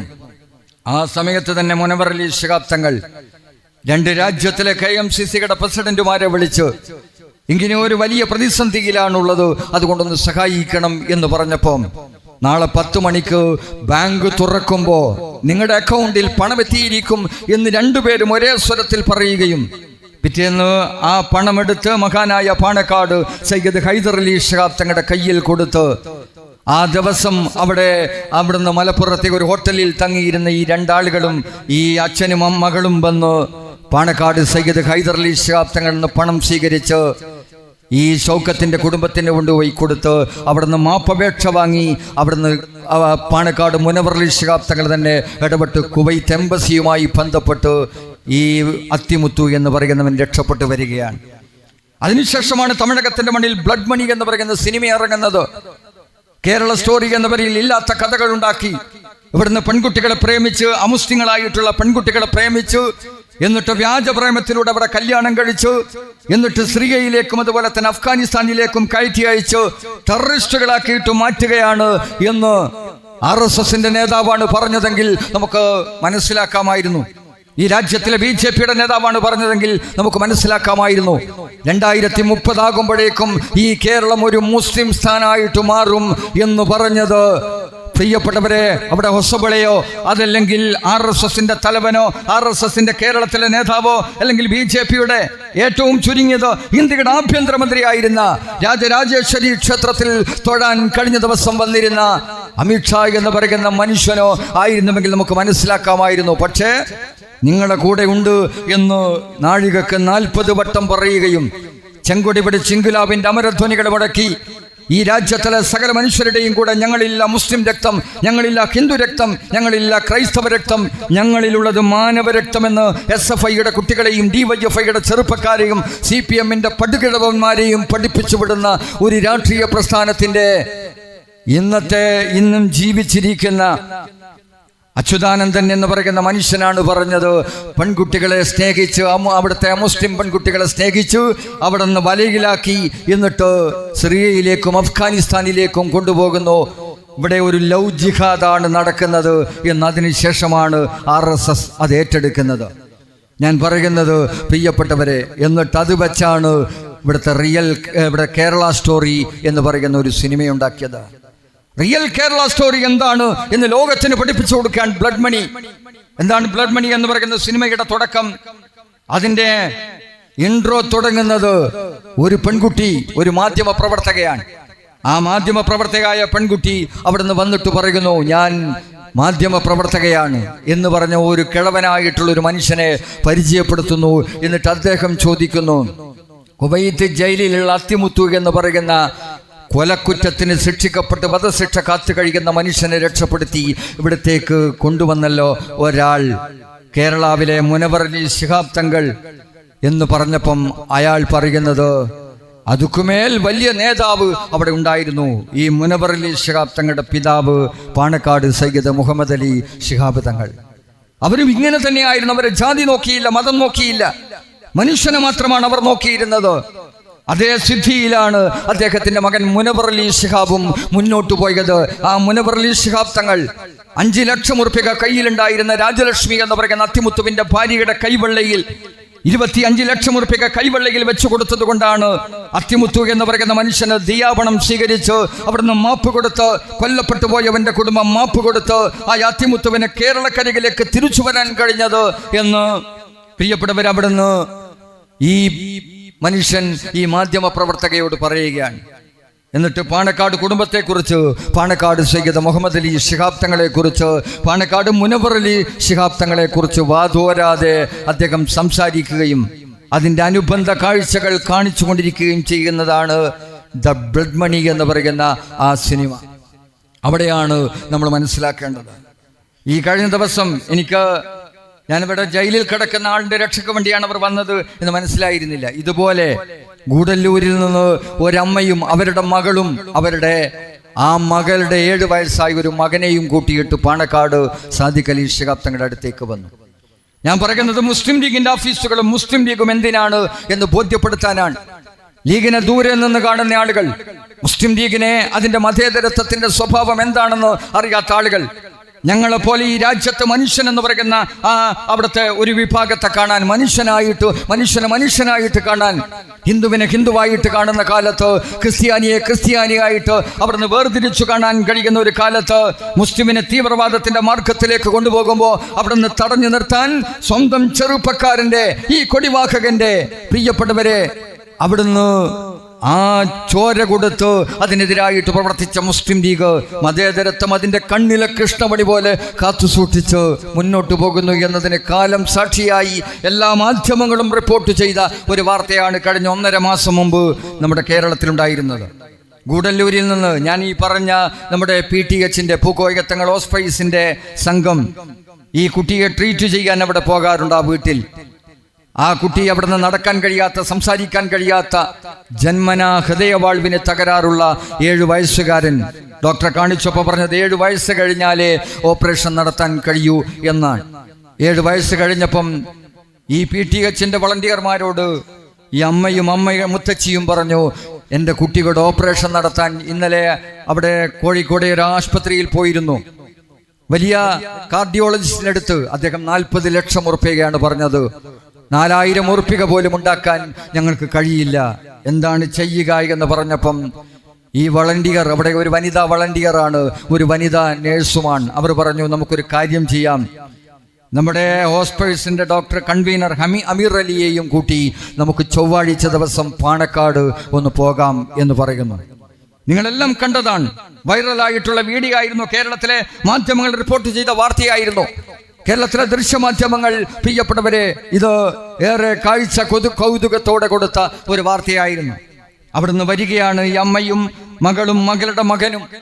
എന്നിട്ട് പാണക്കാട് സയ്യിദ് സാദിഖ് അലി ശിഹാബ് തങ്ങളെ സമീപിക്കുന്നു. കുഞ്ഞാലിക്കുട്ടി സാഹിബും കൂടെ ഉണ്ടായിരുന്നു. തങ്ങളോട് കാര്യങ്ങളെല്ലാം പറയുന്നു. തങ്ങൾ ഉടനെ അവിടെ നിന്ന് ആശ്വസിപ്പിച്ച് എന്നിട്ട് ഉടനെ ഡോക്ടറെ വിളിക്കുകയാണ്. ആ ആശുപത്രിയുടെ MD കൂടിയാണ് ഡോക്ടർ, മാനേജിംഗ് ഡയറക്ടർ കൂടിയാണ് ഡോക്ടറെ വിളിച്ച് ഡോക്ടറോട് സംഗതി പറയുന്നു. ഇങ്ങനെ നിങ്ങളടുത്ത് വന്ന രോഗിയാണ്, കുട്ടിയാണ്, 7 വയസ്സേ ആയിട്ടുള്ളൂ, ഹൃദയവാൾവിനുള്ള തകരാറാണ്, ഓപ്പറേഷൻ നടത്തണം, ഞങ്ങൾ എന്താണ് വേണ്ടതെങ്കിൽ ചെയ്യാം എന്ന് പറഞ്ഞപ്പം ഡോക്ടർ പറയുന്നു, തങ്ങളെ അവരെ ഇങ്ങോട്ടേക്ക് അയച്ചേക്കൂ. ആ 40 ലക്ഷം ഉറുപ്പിക വേണ്ടുന്ന ഓപ്പറേഷൻ 1 ഉറുപ്പികയും നിങ്ങൾ തരേണ്ടതില്ല, ആ കുടുംബവും തരേണ്ട, ഞാനത് ഏറ്റെടുത്തിരിക്കുന്നു തങ്ങളെ. നിങ്ങൾ പറഞ്ഞിട്ട് എങ്ങനെയാണിത് ചെയ്യാതിരിക്കുക? ഞാൻ കുഞ്ഞാപ്പയുടെ കയ്യിൽ പണം കൊടുക്കാം എന്ന് പറയുന്നു. കുഞ്ഞാപ്പയും ആ സമയത്ത് ഡോക്ടറോട് പറയുന്നു, ഞങ്ങളെ കൊണ്ടുവന്നാവുന്നത് ഞങ്ങൾ ചെയ്യാം എന്ന് പറഞ്ഞപ്പം ഡോക്ടർ പറയുന്നു, പ്രിയപ്പെട്ട കുഞ്ഞാപ്പ, തങ്ങളും നിങ്ങളുമൊക്കെ പറഞ്ഞ ഒരു കേസിൽ 1 ഉറുപ്പികയും ഞാൻ വാങ്ങില്ല, ഞാൻ ഓപ്പറേഷൻ ഫ്രീ ആയിട്ട് ചെയ്തു കൊടുക്കാം എന്ന് പറയുന്നു. ആ കുട്ടിയുടെ ഓപ്പറേഷൻ ചെയ്തു കൊടുക്കുന്നു. ആ കുടുംബം വളരെ സന്തോഷത്തോടുകൂടി തിരിച്ചു പോകുന്നു. പ്രിയപ്പെട്ടവരെ, തിരിച്ചു പോകുമ്പം വീണ്ടും കുടുംബം പാണക്കാട്ടെത്തുന്നു. എന്നിട്ട് അവിടുന്ന് ആ അമ്മയും അതുപോലെ തന്നെ ഈ കുഞ്ഞും എല്ലാം അവിടുന്ന് തലകുനിച്ചു കൊടുത്തുകൊണ്ട് അനുഗ്രഹിക്കണം, പ്രാർത്ഥിക്കണം എന്ന് പറയുന്നു. പാണക്കാട് സയ്യിദ് സാദിഖ് അലി ശിഹാബ് തങ്ങൾ അവിടുന്ന് ആ കുട്ടിയുടെയും അതുപോലെ തന്നെ അമ്മയുടെയും മുമ്പിൽ വെച്ച് അവർക്ക് വേണ്ടി പ്രാർത്ഥിക്കുക. ഞാൻ പറഞ്ഞു വരുന്നത്, ഈ രാജ്യത്തിലെ മനുഷ്യത്വപരമായിട്ടുള്ള നിലപാട് സ്വീകരിക്കുന്ന ഇന്ത്യൻ യൂണിയൻ മുസ്ലിം ലീഗ് എന്ന് പറയുന്ന പാർട്ടി, ആ പാർട്ടിയുടെ ആസ്ഥാന മന്ദിരമാണ്, ഈ മുനിസിപ്പാലിറ്റിയുടേതാണെങ്കിലും ഒരാസ്ഥാന മന്ദിരമാണ് ഇവിടെ ഉയർന്നു വരുന്നത്. പാർട്ടിയോടൊപ്പം നിന്നിട്ടുള്ള കരുത്ത് കാണിച്ചിട്ടുള്ള പ്രദേശമാണ്. എന്ത് പ്രതിസന്ധികൾ ഉണ്ടായാലും ഒരുപാട് പ്രതിസന്ധികളെ ഇവിടുന്ന് തരണം ചെയ്തിട്ടുണ്ട്, ഞങ്ങൾക്കൊക്കെ അറിയാം. ആ പ്രതിസന്ധികളെ തരണം ചെയ്യുമ്പോഴും പാർട്ടിയുടെ കൂടെ, എന്ത് പ്രയാസമുണ്ടായാലും പാർട്ടിയുടെ കൂടെ, അത് എത്ര ഗ്രൂപ്പുകളായാലും എത്രയായാലും അവിടുന്ന് ഇവിടുത്തെ തളിപ്പറമ്പിൽ നിന്ന് ദേശാഭിമാനിയുടെ താളുകൾ ഒരു ദിവസവും ആ താളുകളിലകത്ത് തളിപ്പറമ്പിലെ ഒരു മുസ്ലിം ലീഗിന്റെ പ്രവർത്തകൻ അവിടുന്ന് രാജിവെച്ചു പോയി എന്ന വാർത്ത ഞങ്ങൾക്ക് കേൾക്കേണ്ടി വന്നിട്ടില്ല. ഇവിടുത്തെ ഏതെങ്കിലും ഒരു പത്രത്തിനകത്ത് തളിപ്പറമ്പിലെ മുസ്ലിം ലീഗ് അതുകൊണ്ട് പ്രതിസന്ധി നേരിട്ടു എന്ന് കേൾക്കേണ്ടി വന്നിട്ടില്ല. ഒരു തെരഞ്ഞെടുപ്പ് വരുമ്പോൾ, ഒരു നഗരസഭ തെരഞ്ഞെടുപ്പ് വരുമ്പോൾ എതിർ സ്ഥാനാർത്ഥിക്ക് 5ഉം 6ഉം വോട്ട് കൊടുക്കുന്ന, കേവലം പ്രിയപ്പെട്ടവരെ ഇടതുപക്ഷ സ്ഥാനാർത്ഥിക്ക് 10ൽ താഴെ വോട്ട് കൊടുക്കുന്ന ഏതെങ്കിലും ഒരു നഗരസഭയുണ്ടെങ്കിൽ നെഞ്ചത്ത് കൈവച്ച് പറയാൻ കഴിയുന്നത്, അഭിമാനത്തോടു കൂടി പറയാൻ കഴിയുന്നത്, ഈ മണ്ണിന്റെ മുമ്പിൽ നിന്നിട്ട്, ഈ മണ്ണിന്റെ മുകളിൽ നിന്നിട്ട് നിങ്ങൾക്ക് അഭിമാനത്തോടു കൂടി പറയാൻ കഴിയുന്നത്, കേരളത്തിൽ അങ്ങനത്തെ ഒരു നഗരസഭയേ ഉള്ളൂ, അത് തളിപ്പറമ്പാണ് എന്ന അഭിമാനത്തോടു കൂടി പറയാൻ നിങ്ങൾക്ക് കഴിയുന്ന ആ തളിപ്പറമ്പിനെ നെഞ്ചേറ്റി, മുസ്ലിം ലീഗിനെ നെഞ്ചേറ്റിയ ഒരു ബഹുജന പ്രസ്ഥാനമാണ്. ഇവിടുത്തെ ആൺ പെൺ വ്യത്യാസമില്ലാതെ നെഞ്ചേറ്റിയവരാണ് ഇവിടുത്തെ തളിപ്പറമ്പിലെ മുസ്ലിം ലീഗിന്റെ പ്രവർത്തകന്മാർ എന്ന് ഞാൻ പറയേണ്ടതില്ല. എല്ലാം നഷ്ടപ്പെട്ടു പോയപ്പോൾ മലപ്പുറവും തിരൂരും പെരിന്തൽമണ്ണയും അതുപോലെ തന്നെ നിലമ്പൂരും കാസർഗോഡും അവിടുന്ന് നഷ്ടപ്പെട്ടു പോയപ്പോൾ ആ നഷ്ടപ്പെട്ടു പോയ സന്ദർഭങ്ങളിൽ അഭിമാനത്തോടുകൂടി പിടിച്ചു നിൽക്കാൻ ഉണ്ടായിരുന്ന ഒരു മുനിസിപ്പാലിറ്റി പാണക്കാട് സയ്യിദ് മുഹമ്മദ് അലി ശിഹാബ് തങ്ങളോട് അന്ന് മാധ്യമ പ്രവർത്തകർ ചോദിച്ചു, തങ്ങളെ നിങ്ങളുടെ നിൽക്കുന്ന വാർഡ് നിങ്ങൾ തോറ്റു, നിങ്ങളുടെ പാർട്ടി തോറ്റു, തങ്ങളുടെ മുനിസിപ്പാലിറ്റി തോറ്റു, ഇന്ന് എതിരാളികൾ തങ്ങളുടെ വീട്ടിന് എത്രയാണ് നികുതി കെട്ടേണ്ടത് എന്ന് തീരുമാനിക്കേണ്ടത് ഞങ്ങളാണെന്ന് പറയുന്നു. ആ ഒരു സ്ഥിതിയിലെത്തിയ സ്ഥിതിക്ക് പ്രിയപ്പെട്ട തങ്ങളെ ഒന്ന് അബ്ദുൽ നാസർ മൈദനിയുമായിട്ടൊന്ന് കോംപ്രമൈസ് ചെയ്തുകൂടെ എന്ന് പാണക്കാട് തങ്ങളോട് ഹോട്ടൽ ഐസണിൽ വെച്ച് മാധ്യമ പ്രവർത്തകർ ചോദിച്ചപ്പോൾ പാണക്കാട് സയ്യിദ് മുഹമ്മദ് അലി ശിഹാബ് തങ്ങൾ പറഞ്ഞ മറുപടി, എല്ലാ മുനിസിപ്പാലിറ്റികളും എല്ലാ പഞ്ചായത്തുകളും നഷ്ടപ്പെട്ടു പോയാലും ഒരു പഞ്ചായത്ത് മെമ്പറെ പോലും ഈ കേരളക്കരികിൽ എനിക്ക് ജയിപ്പിക്കാൻ കഴിഞ്ഞില്ലെങ്കിലും തീവ്രവാദത്തിനും വർഗീയതക്കുമെതിരായിട്ടുള്ള പോരാട്ടത്തിൽ ഈ അർദ്ധചന്ദ്ര നക്ഷത്രാങ്കിത ഹരിത പതാക എന്റെ മാറോട് ചേർത്ത് പിടിച്ച് ഞാൻ മുമ്പോട്ട് പോകുമ്പോൾ എന്റെ പിറകിൽ ഒരാൾ പോലും ഇല്ലെങ്കിലും ശരി, എന്ത് നിലപാട് മാറ്റാൻ ഞാനില്ല എന്ന് പ്രഖ്യാപിച്ച മഹാനായ പാണക്കാട് സയ്യിദ് മുഹമ്മദ് അലി ശിഹാബ് തങ്ങൾ എന്ന് പറയുന്ന മനുഷ്യന്റെ മുമ്പിൽ അന്ന് ചൂണ്ടിക്കാണിച്ചു കൊടുക്കാൻ തളിപ്പറമ്പ് മുനിസിപ്പാലിറ്റി എന്ന് പറയുന്ന മുനിസിപ്പാലിറ്റി ഉണ്ടായിരുന്നു. അവിടെയാണ് നമ്മൾ ഓർക്കേണ്ടത്. അങ്ങനെ ഈ നാടിന്റെ അഭിമാനം, അത് മുസ്ലിം ലീഗിന്റെ, ഈ നാടിന്റെ ചരിത്രം അത് മുസ്ലിം ലീഗിൻ്റെത് കൂടിയാണ്, ഇവിടുത്തെ മുസ്ലിം ലീഗിന്റെ ചരിത്രം ഈ നാടിൻ്റെത് കൂടിയാണ് എന്ന് ലോകത്തിന്റെ മുമ്പിൽ സമർപ്പിക്കാൻ കഴിയുന്ന ഒരു പ്രദേശത്താണ് ഈ മുസ്ലിം ലീഗിന്റെ ആസ്ഥാന മന്ദിരം ഇവിടെ പണി കഴിപ്പിക്കുന്നത് എന്ന് നമുക്കറിയാം. നമ്മളെ സംബന്ധിച്ചിടത്തോളം അഭിമാനകരമായിട്ട് നമ്മൾ മുന്നോട്ട് പോവുക. സത്യസന്ധതയുടെ പേരാണ് മുസ്ലിം രാഷ്ട്രീയം, മുസ്ലിം ലീഗിന്റെ രാഷ്ട്രീയം. ഇവിടുത്തെ ഓരോ അണുവിലും ഓരോ തൂണിലും മുസ്ലിം ലീഗ് ഉണ്ടായിട്ടുണ്ട്. നേരത്തെ ഇവിടെ ഷഫീഖ് മാസ്റ്റർ പറഞ്ഞ ഇവിടുത്തെ വിദ്യാഭ്യാസ പുരോഗതി, തളിപ്പറമ്പിലെ വിദ്യാഭ്യാസ പുരോഗതി എന്തായിരുന്നു എന്ന് കാലങ്ങൾക്ക് മുമ്പുള്ള ഇവിടുത്തെ തളിപ്പറമ്പിനെ ഓർക്കുന്ന ആളുകൾക്കറിയാം. ഇന്ന് 2 ഹയർ സെക്കൻഡറി സ്കൂളുകൾ, ഒരു BEd കോളേജ്, ഒരു ശാസ്ത്രീയ കോളേജ്, ഇന്ന് ഇവിടുത്തെ മലബാറിന്റെ അലിഗഡ് യൂണിവേഴ്സിറ്റി അല്ലെങ്കിൽ അലിഗഡ് കോളേജ് എന്ന് പറയാൻ കഴിയുന്ന സർ സയ്യിദ് കോളേജ് ഉൾപ്പെടെ ഈ മണ്ണിൽ ഉൾപ്പെടെ ഇവിടെ ഉണ്ടായിട്ടുള്ള വിദ്യാഭ്യാസ പുരോഗതി, ആ പുരോഗതിയുടെ വിധാതാവാരാണ് എന്ന് ചോദിച്ചാൽ ഞാനല്ല പറയുന്നത്, കേരളത്തിലെ മുസ്ലിം ലീഗിന്റെ പ്രവർത്തകന്മാരല്ല പറയുന്നത്. ബാബു ഡി പോൾ എന്ന് പറയുന്ന കേരളത്തിന്റെ ചീഫ് സെക്രട്ടറിയായി, കേരളത്തിലെ വിവിധ ജില്ലകളുടെ കലക്ടറായി, കേരളത്തിന്റെ അവിടുത്തെ ഒരുപാട് സെക്രട്ടറിയായി പ്രവർത്തിച്ചിട്ടുള്ള ബാബു ഡി പോൾ പറയുന്ന ഒരു കാര്യമുണ്ട്. മഹാനായ CH മുഹമ്മദ് കോയ സാഹിബ്, KC അബൂബക്കർ മൗലവി എന്ന് പറയുന്ന തമാശക്കാരനാണ്. നമ്മുടെ പ്രസംഗവേദികളിലെ മുജാഹിദ് പ്രസ്ഥാനത്തിനും അതുപോലെ തന്നെ മുസ്ലിം ലീഗിനും വേണ്ടി തമാശയിലൂടെ പ്രസംഗിച്ച് കാര്യങ്ങൾ ബോധ്യപ്പെടുത്താൻ കഴിയുമായിരുന്ന KC അബൂബക്കർ മൗലവിയും CH ഒരു ദിവസം ഇങ്ങനെ കാറിൽ യാത്ര ചെയ്യുമ്പോൾ വിദ്യാഭ്യാസ മന്ത്രിയായ CHന്റെ കൂടെ KC യാത്ര ചെയ്യുമ്പോൾ ഒരു സ്കൂളിന്റെ കോട്ടൺ ഹിൽസ് സ്കൂളിന്റെ മുമ്പിലെത്തിയപ്പം കാറ് നിർത്താൻ പറയുന്നു. കാറ് നിർത്തുന്നു. അവിടെ നിന്ന് ഇറങ്ങി വരുന്ന പെൺകുട്ടികളെ മുഴുവൻ CH നോക്കുകയാണ്. KC തമാശ രൂപേണ ചോദിച്ചു, വായി നോക്കുകയാണോ എന്ന്. ഇപ്പൊ CH പറഞ്ഞു, KC വായി നോക്കുകയല്ല, ഞാൻ തല നോക്കുകയാണ് എന്ന് പറഞ്ഞു. ഇപ്പൊ KC ചോദിച്ചു, അത് പുതിയൊരറിവാണല്ലോ. ഇപ്പൊ അവിടെ നിന്ന് CH പറഞ്ഞു, ഒരു തട്ടമിട്ട കുട്ടി ഇറങ്ങി വരുന്ന ഈ ക്യാമ്പസിൽ നിന്ന് ഇറങ്ങി വരുന്നത് ഞാൻ നോക്കുകയായിരുന്നു. ഈ ക്യാമ്പസിനകത്തുനിന്ന് ഒരു മഫ്ത ധരിച്ച കുട്ടി ഇറങ്ങി വരുന്നത് ഞാൻ നോക്കുകയായിരുന്നു. പക്ഷെ KC നിരാശയാണല്ലോ ഫലം. 100 കണക്കിന് കുട്ടികൾ ഇറങ്ങിപ്പോയിട്ടും ഒരു തട്ടമുട്ട കുട്ടിയെ കാണാൻ കഴിഞ്ഞില്ലല്ലോ. ഒരു വിദ്യാഭ്യാസ മന്ത്രിയായിരിക്കുന്ന എൻ്റെ ജീവിതത്തിലെ ഏറ്റവും വലിയ സ്വപ്നം ഇതുപോലുള്ള ക്യാമ്പസുകളിൽ നിന്ന് 10 മുസ്ലിം പെൺകുട്ടികൾ ഇറങ്ങി വരുന്ന കാലത്തെയാണ് ഞാൻ സ്വപ്നം കാണുന്നത് എന്ന് CH അവിടെ വെച്ച് പ്രഖ്യാപിക്കുക. KCയോട് പറയുക, KCയോട് പറഞ്ഞിട്ട് പോയിട്ട് കടന്നുറങ്ങിയായിരുന്നില്ല മഹാനായ CH മുഹമ്മദ് കോയ സാഹിബ് എന്ന് പറയുന്ന മനുഷ്യൻ. ഈ രാജ്യത്തിലെ മുസ്ലിം ലീഗ് പ്രവർത്തകരുടെ മാത്രമല്ല, ഈ രാജ്യത്തിലെ സകല മനുഷ്യരുടെയും ഹൃദയ കൊട്ടാരത്തിലെ പൊന്നിൻ സിംഹാസനത്തിൽ ചെങ്കോലും കിരീടവുമില്ലാതെ രാജകുമാരനായി, അവരുടെ രാജാവായി, അവരുടെ രാജകുമാരനായി ഓർമ്മകളിൽ ഇന്നും മരിക്കാതെ ജീവിക്കുന്ന മഹാനായ CH മുഹമ്മദ് കോയ സാഹിബ് എന്ന് പറയുന്ന മനുഷ്യൻ ആ ദിവസം തന്റെ ഔദ്യോഗിക വസതിയിലേക്ക് പോയി ഉറങ്ങാതെ ഒരു ബില്ലുണ്ടാക്കി മുസ്ലിം പെൺകുട്ടികൾക്കും നാടാർ പെൺകുട്ടികൾക്കും സ്കോളർഷിപ്പ് പ്രഖ്യാപിച്ച് അവരെ സ്കൂളുകളിലേക്ക് ആകർഷിച്ച് അവരെ വിദ്യാഭ്യാസത്തിന്റെ ഔന്നത്യത്തിലേക്ക് വഴി നടത്തുമ്പോൾ ഇന്ന് സർ സയ്യിദ് കോളേജ് വിട്ടാൽ വിമൻസ് കോളേജാണോ വിട്ടത് എന്ന് തോന്നിപ്പോകുന്ന വിധത്തിൽ, ഇന്ന് ശ്രീതി സാഹിബ് ഹൈസ്കൂൾ വിട്ടാൽ പെൺകുട്ടികളുടെ സ്കൂളാണോ ഗേൾസ് സ്കൂളാണോ വിട്ടത് എന്ന് തോന്നിപ്പോകുന്ന വിധത്തിൽ ആൺകുട്ടികളെക്കാൾ ഇരട്ടി പെൺകുട്ടികൾ പഠിക്കുന്ന ഒരു കാലത്തിലേക്ക് ഈ കേരളത്തെ നയിച്ചത് CH മുഹമ്മദ് കോയ സാഹിബ് എന്ന് പറയുന്ന മനുഷ്യനാണ്. ബാബുഡി ഇപ്പോൾ മലപ്പുറത്തേക്ക് ഒരു പരിപാടിയിൽ പങ്കെടുക്കാൻ, പെൺകുട്ടികൾ മാത്രമുള്ള ഒരു പരിപാടിയിൽ പങ്കെടുക്കാൻ വരികയാണ്. ആ പെൺകുട്ടികളാവട്ടെ അതിലെ 95% മുസ്ലിം പെൺകുട്ടികളാണ്. അദ്ദേഹം അവിടുന്ന് തൻ്റെ പ്രസംഗം ഇങ്ങനെ തുടർന്നു കൊണ്ടിരിക്കുന്നതിനിടയിൽ പെൺകുട്ടികളോട് പറഞ്ഞു, ഞാൻ നിങ്ങളോടൊരു കാര്യം ചോദിക്കാം. നിങ്ങളിൽ എത്ര പേർ ഡിഗ്രി വിദ്യാർത്ഥികളുണ്ട്? അതിൽ ഒരു 30% കുട്ടികൾ എഴുന്നേറ്റ് നിന്നു. എത്ര പേർ PGക്കുണ്ട്? ബാക്കി വരുന്ന ഒരു 50%-ത്തിലും അധികം പെൺകുട്ടികൾ PGക്കുണ്ട് എന്ന് പറഞ്ഞ് കൈ ഉയർത്തി. എത്ര പേർ പ്രൊഫഷണൽ കോഴ്സുകൾക്ക് പഠിക്കുന്നുണ്ട് എന്ന് ചോദിച്ചും ബാക്കിയുള്ളവർ അവിടുന്ന് കൈ ഉയർത്തി. ഡിഗ്രിക്കും PGക്കും പ്രൊഫഷണൽ കോഴ്സുകൾക്കും പഠിക്കുന്ന പെൺകുട്ടികളെയാണ് അവിടെ കാണാൻ കഴിഞ്ഞത്.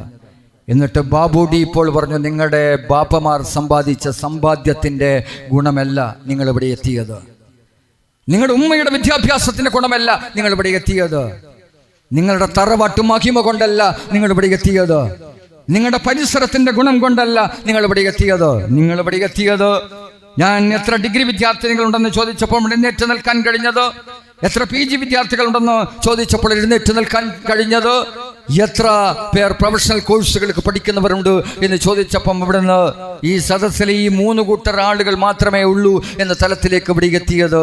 നിങ്ങൾ ഓർക്കണം, നിങ്ങളുടെ വിദ്യാഭ്യാസം കഴിഞ്ഞ് നിങ്ങൾ കല്യാണം കഴിക്കും, നിങ്ങൾക്ക് കുട്ടികളുണ്ടാവും. ആ കുട്ടികൾ ഉണ്ടാകുമ്പോൾ നിങ്ങൾ ആ കുട്ടികൾക്ക് മുലപ്പാല് ചുരത്തി കൊടുക്കുമ്പോൾ കുട്ടികൾ നിങ്ങളുടെ കണ്ണുകളിലേക്ക് നോക്കുമ്പോൾ ആ കുട്ടികളുടെ കണ്ണുകളിലേക്ക് നോക്കിയിട്ട് ബാബുഡി പോൾ എന്ന് പറയുന്ന ആ എഴുത്തുകാരൻ കൂടിയായിട്ടുള്ള മനുഷ്യൻ പറയുന്നു, ആ കുട്ടികളുടെ കണ്ണുകളിലേക്ക് നോക്കിയിട്ട് നിങ്ങൾ പറയണം, നിങ്ങളുടെ ഉമ്മാക്ക് വിദ്യാഭ്യാസം തന്നത്. ആ കുട്ടികളോട്, ഈ കുരുന്നുകളോട്, നിങ്ങളുടെ മുലപ്പാൽ നുകരുന്ന കുട്ടികളോട് നിങ്ങൾ പറയണം, നിങ്ങളുടെ ഉമ്മാക്ക് വിദ്യാഭ്യാസം തന്നത്, നിങ്ങളുടെ ഉമ്മാക്ക് വിദ്യാഭ്യാസം തന്നത് അത് CH മുഹമ്മദ് കോയ സാഹിബ് എന്ന് പറയുന്ന മനുഷ്യനാണ്.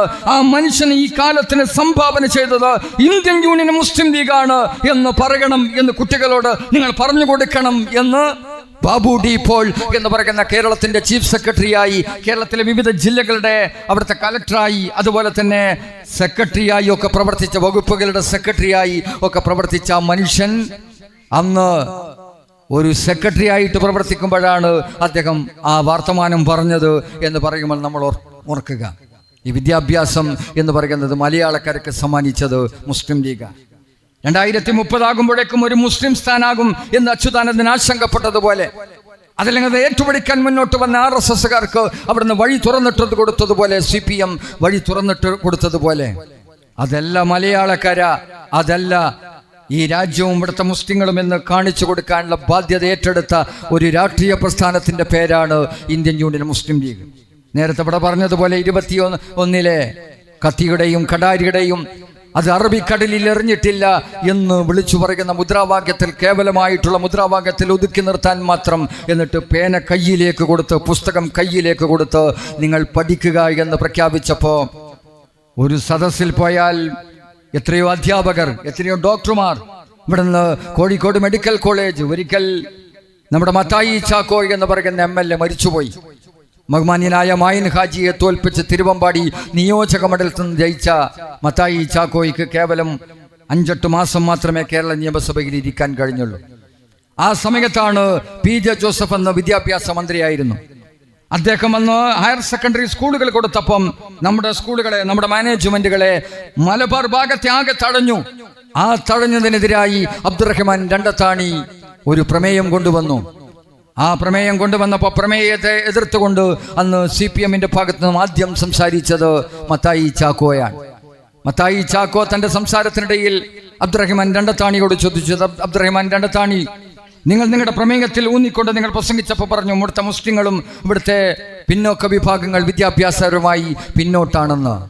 ഞാനൊന്ന് ചോദിക്കട്ടെ, ഞാൻ കഴിഞ്ഞ ദിവസം കോഴിക്കോട് നിന്ന് എൻ്റെ കാറിൽ തിരുവമ്പാടിയിലേക്ക് യാത്ര ചെയ്യുമ്പോൾ ഞാൻ കുറച്ചൊന്ന് ഉറങ്ങിപ്പോയി. കലബല ശബ്ദം കേട്ടിട്ടാണ് ഞാൻ ഉറക്കം തെളിയുന്നത്. ഉറക്കം തെളിഞ്ഞപ്പോൾ കുറേ മക്കന് ധരിച്ച പെൺകുട്ടികളാണ് ഇറങ്ങി വരുന്നത്. അദ്ദേഹത്തിന്റെ കേരള നിയമസഭയിലെ പ്രസംഗം പരിശോധിച്ചാൽ നിങ്ങൾക്ക് ബോധ്യപ്പെടും.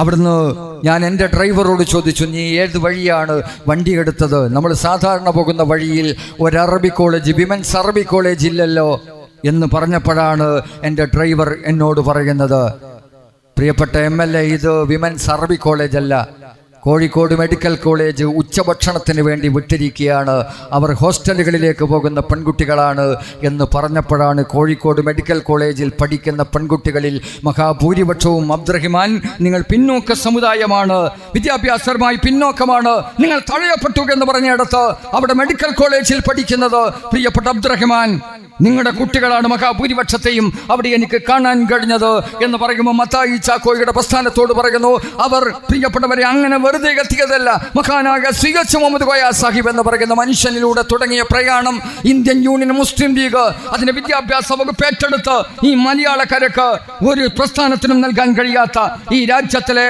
ദേശീയ പ്രസ്ഥാനങ്ങൾക്ക് കൊടുക്കണം, ഈ രാജ്യത്തിലെ ഓൾ ഇന്ത്യ ലെവലിൽ പ്രവർത്തിക്കുന്ന സംഘടനകൾക്ക് വിദ്യാഭ്യാസ വകുപ്പ് കൊടുക്കണം എന്ന് പറഞ്ഞിടത്ത് അവർക്കൊന്നും കൊണ്ടുവരാൻ കഴിയാത്ത പുരോഗതി ഇന്ത്യൻ യൂണിയൻ മുസ്ലിം ലീഗ് എന്ന് പറയുന്ന പ്രസ്ഥാനത്തിന് കൊണ്ടുവരാൻ കഴിഞ്ഞു എന്നുള്ളതാണ് ഈ കാലത്ത് നമുക്ക് ഇത്തരം ആളുകളോട് പറയാനുള്ളത്. അവർക്കൊന്നും കൊണ്ടുവരാൻ കഴിയാത്ത ഇവിടുത്തെ കാലിക്കറ്റ് യൂണിവേഴ്സിറ്റി, നിങ്ങൾ അപ്പമുണ്ടാക്കുന്ന പൈസ എനിക്ക് തരൂ, ഞാനൊരു യൂണിവേഴ്സിറ്റി കൊണ്ടുവരാം എന്ന് അവിടുന്ന് പറഞ്ഞ ലോക്സഭാ അംഗമായിരിക്കുമ്പം ഈ കാലിക്കറ്റ് യൂണിവേഴ്സിറ്റിക്ക് വേണ്ടി അഹോരാത്രം പാടുപെടുകയും പ്രസംഗിക്കുകയും ചെയ്ത CH മുഹമ്മദ് കോയ സാഹിബിനെ കുറിച്ച് അന്നത്തെ സ്പീക്കർ പറഞ്ഞിട്ടുണ്ട്.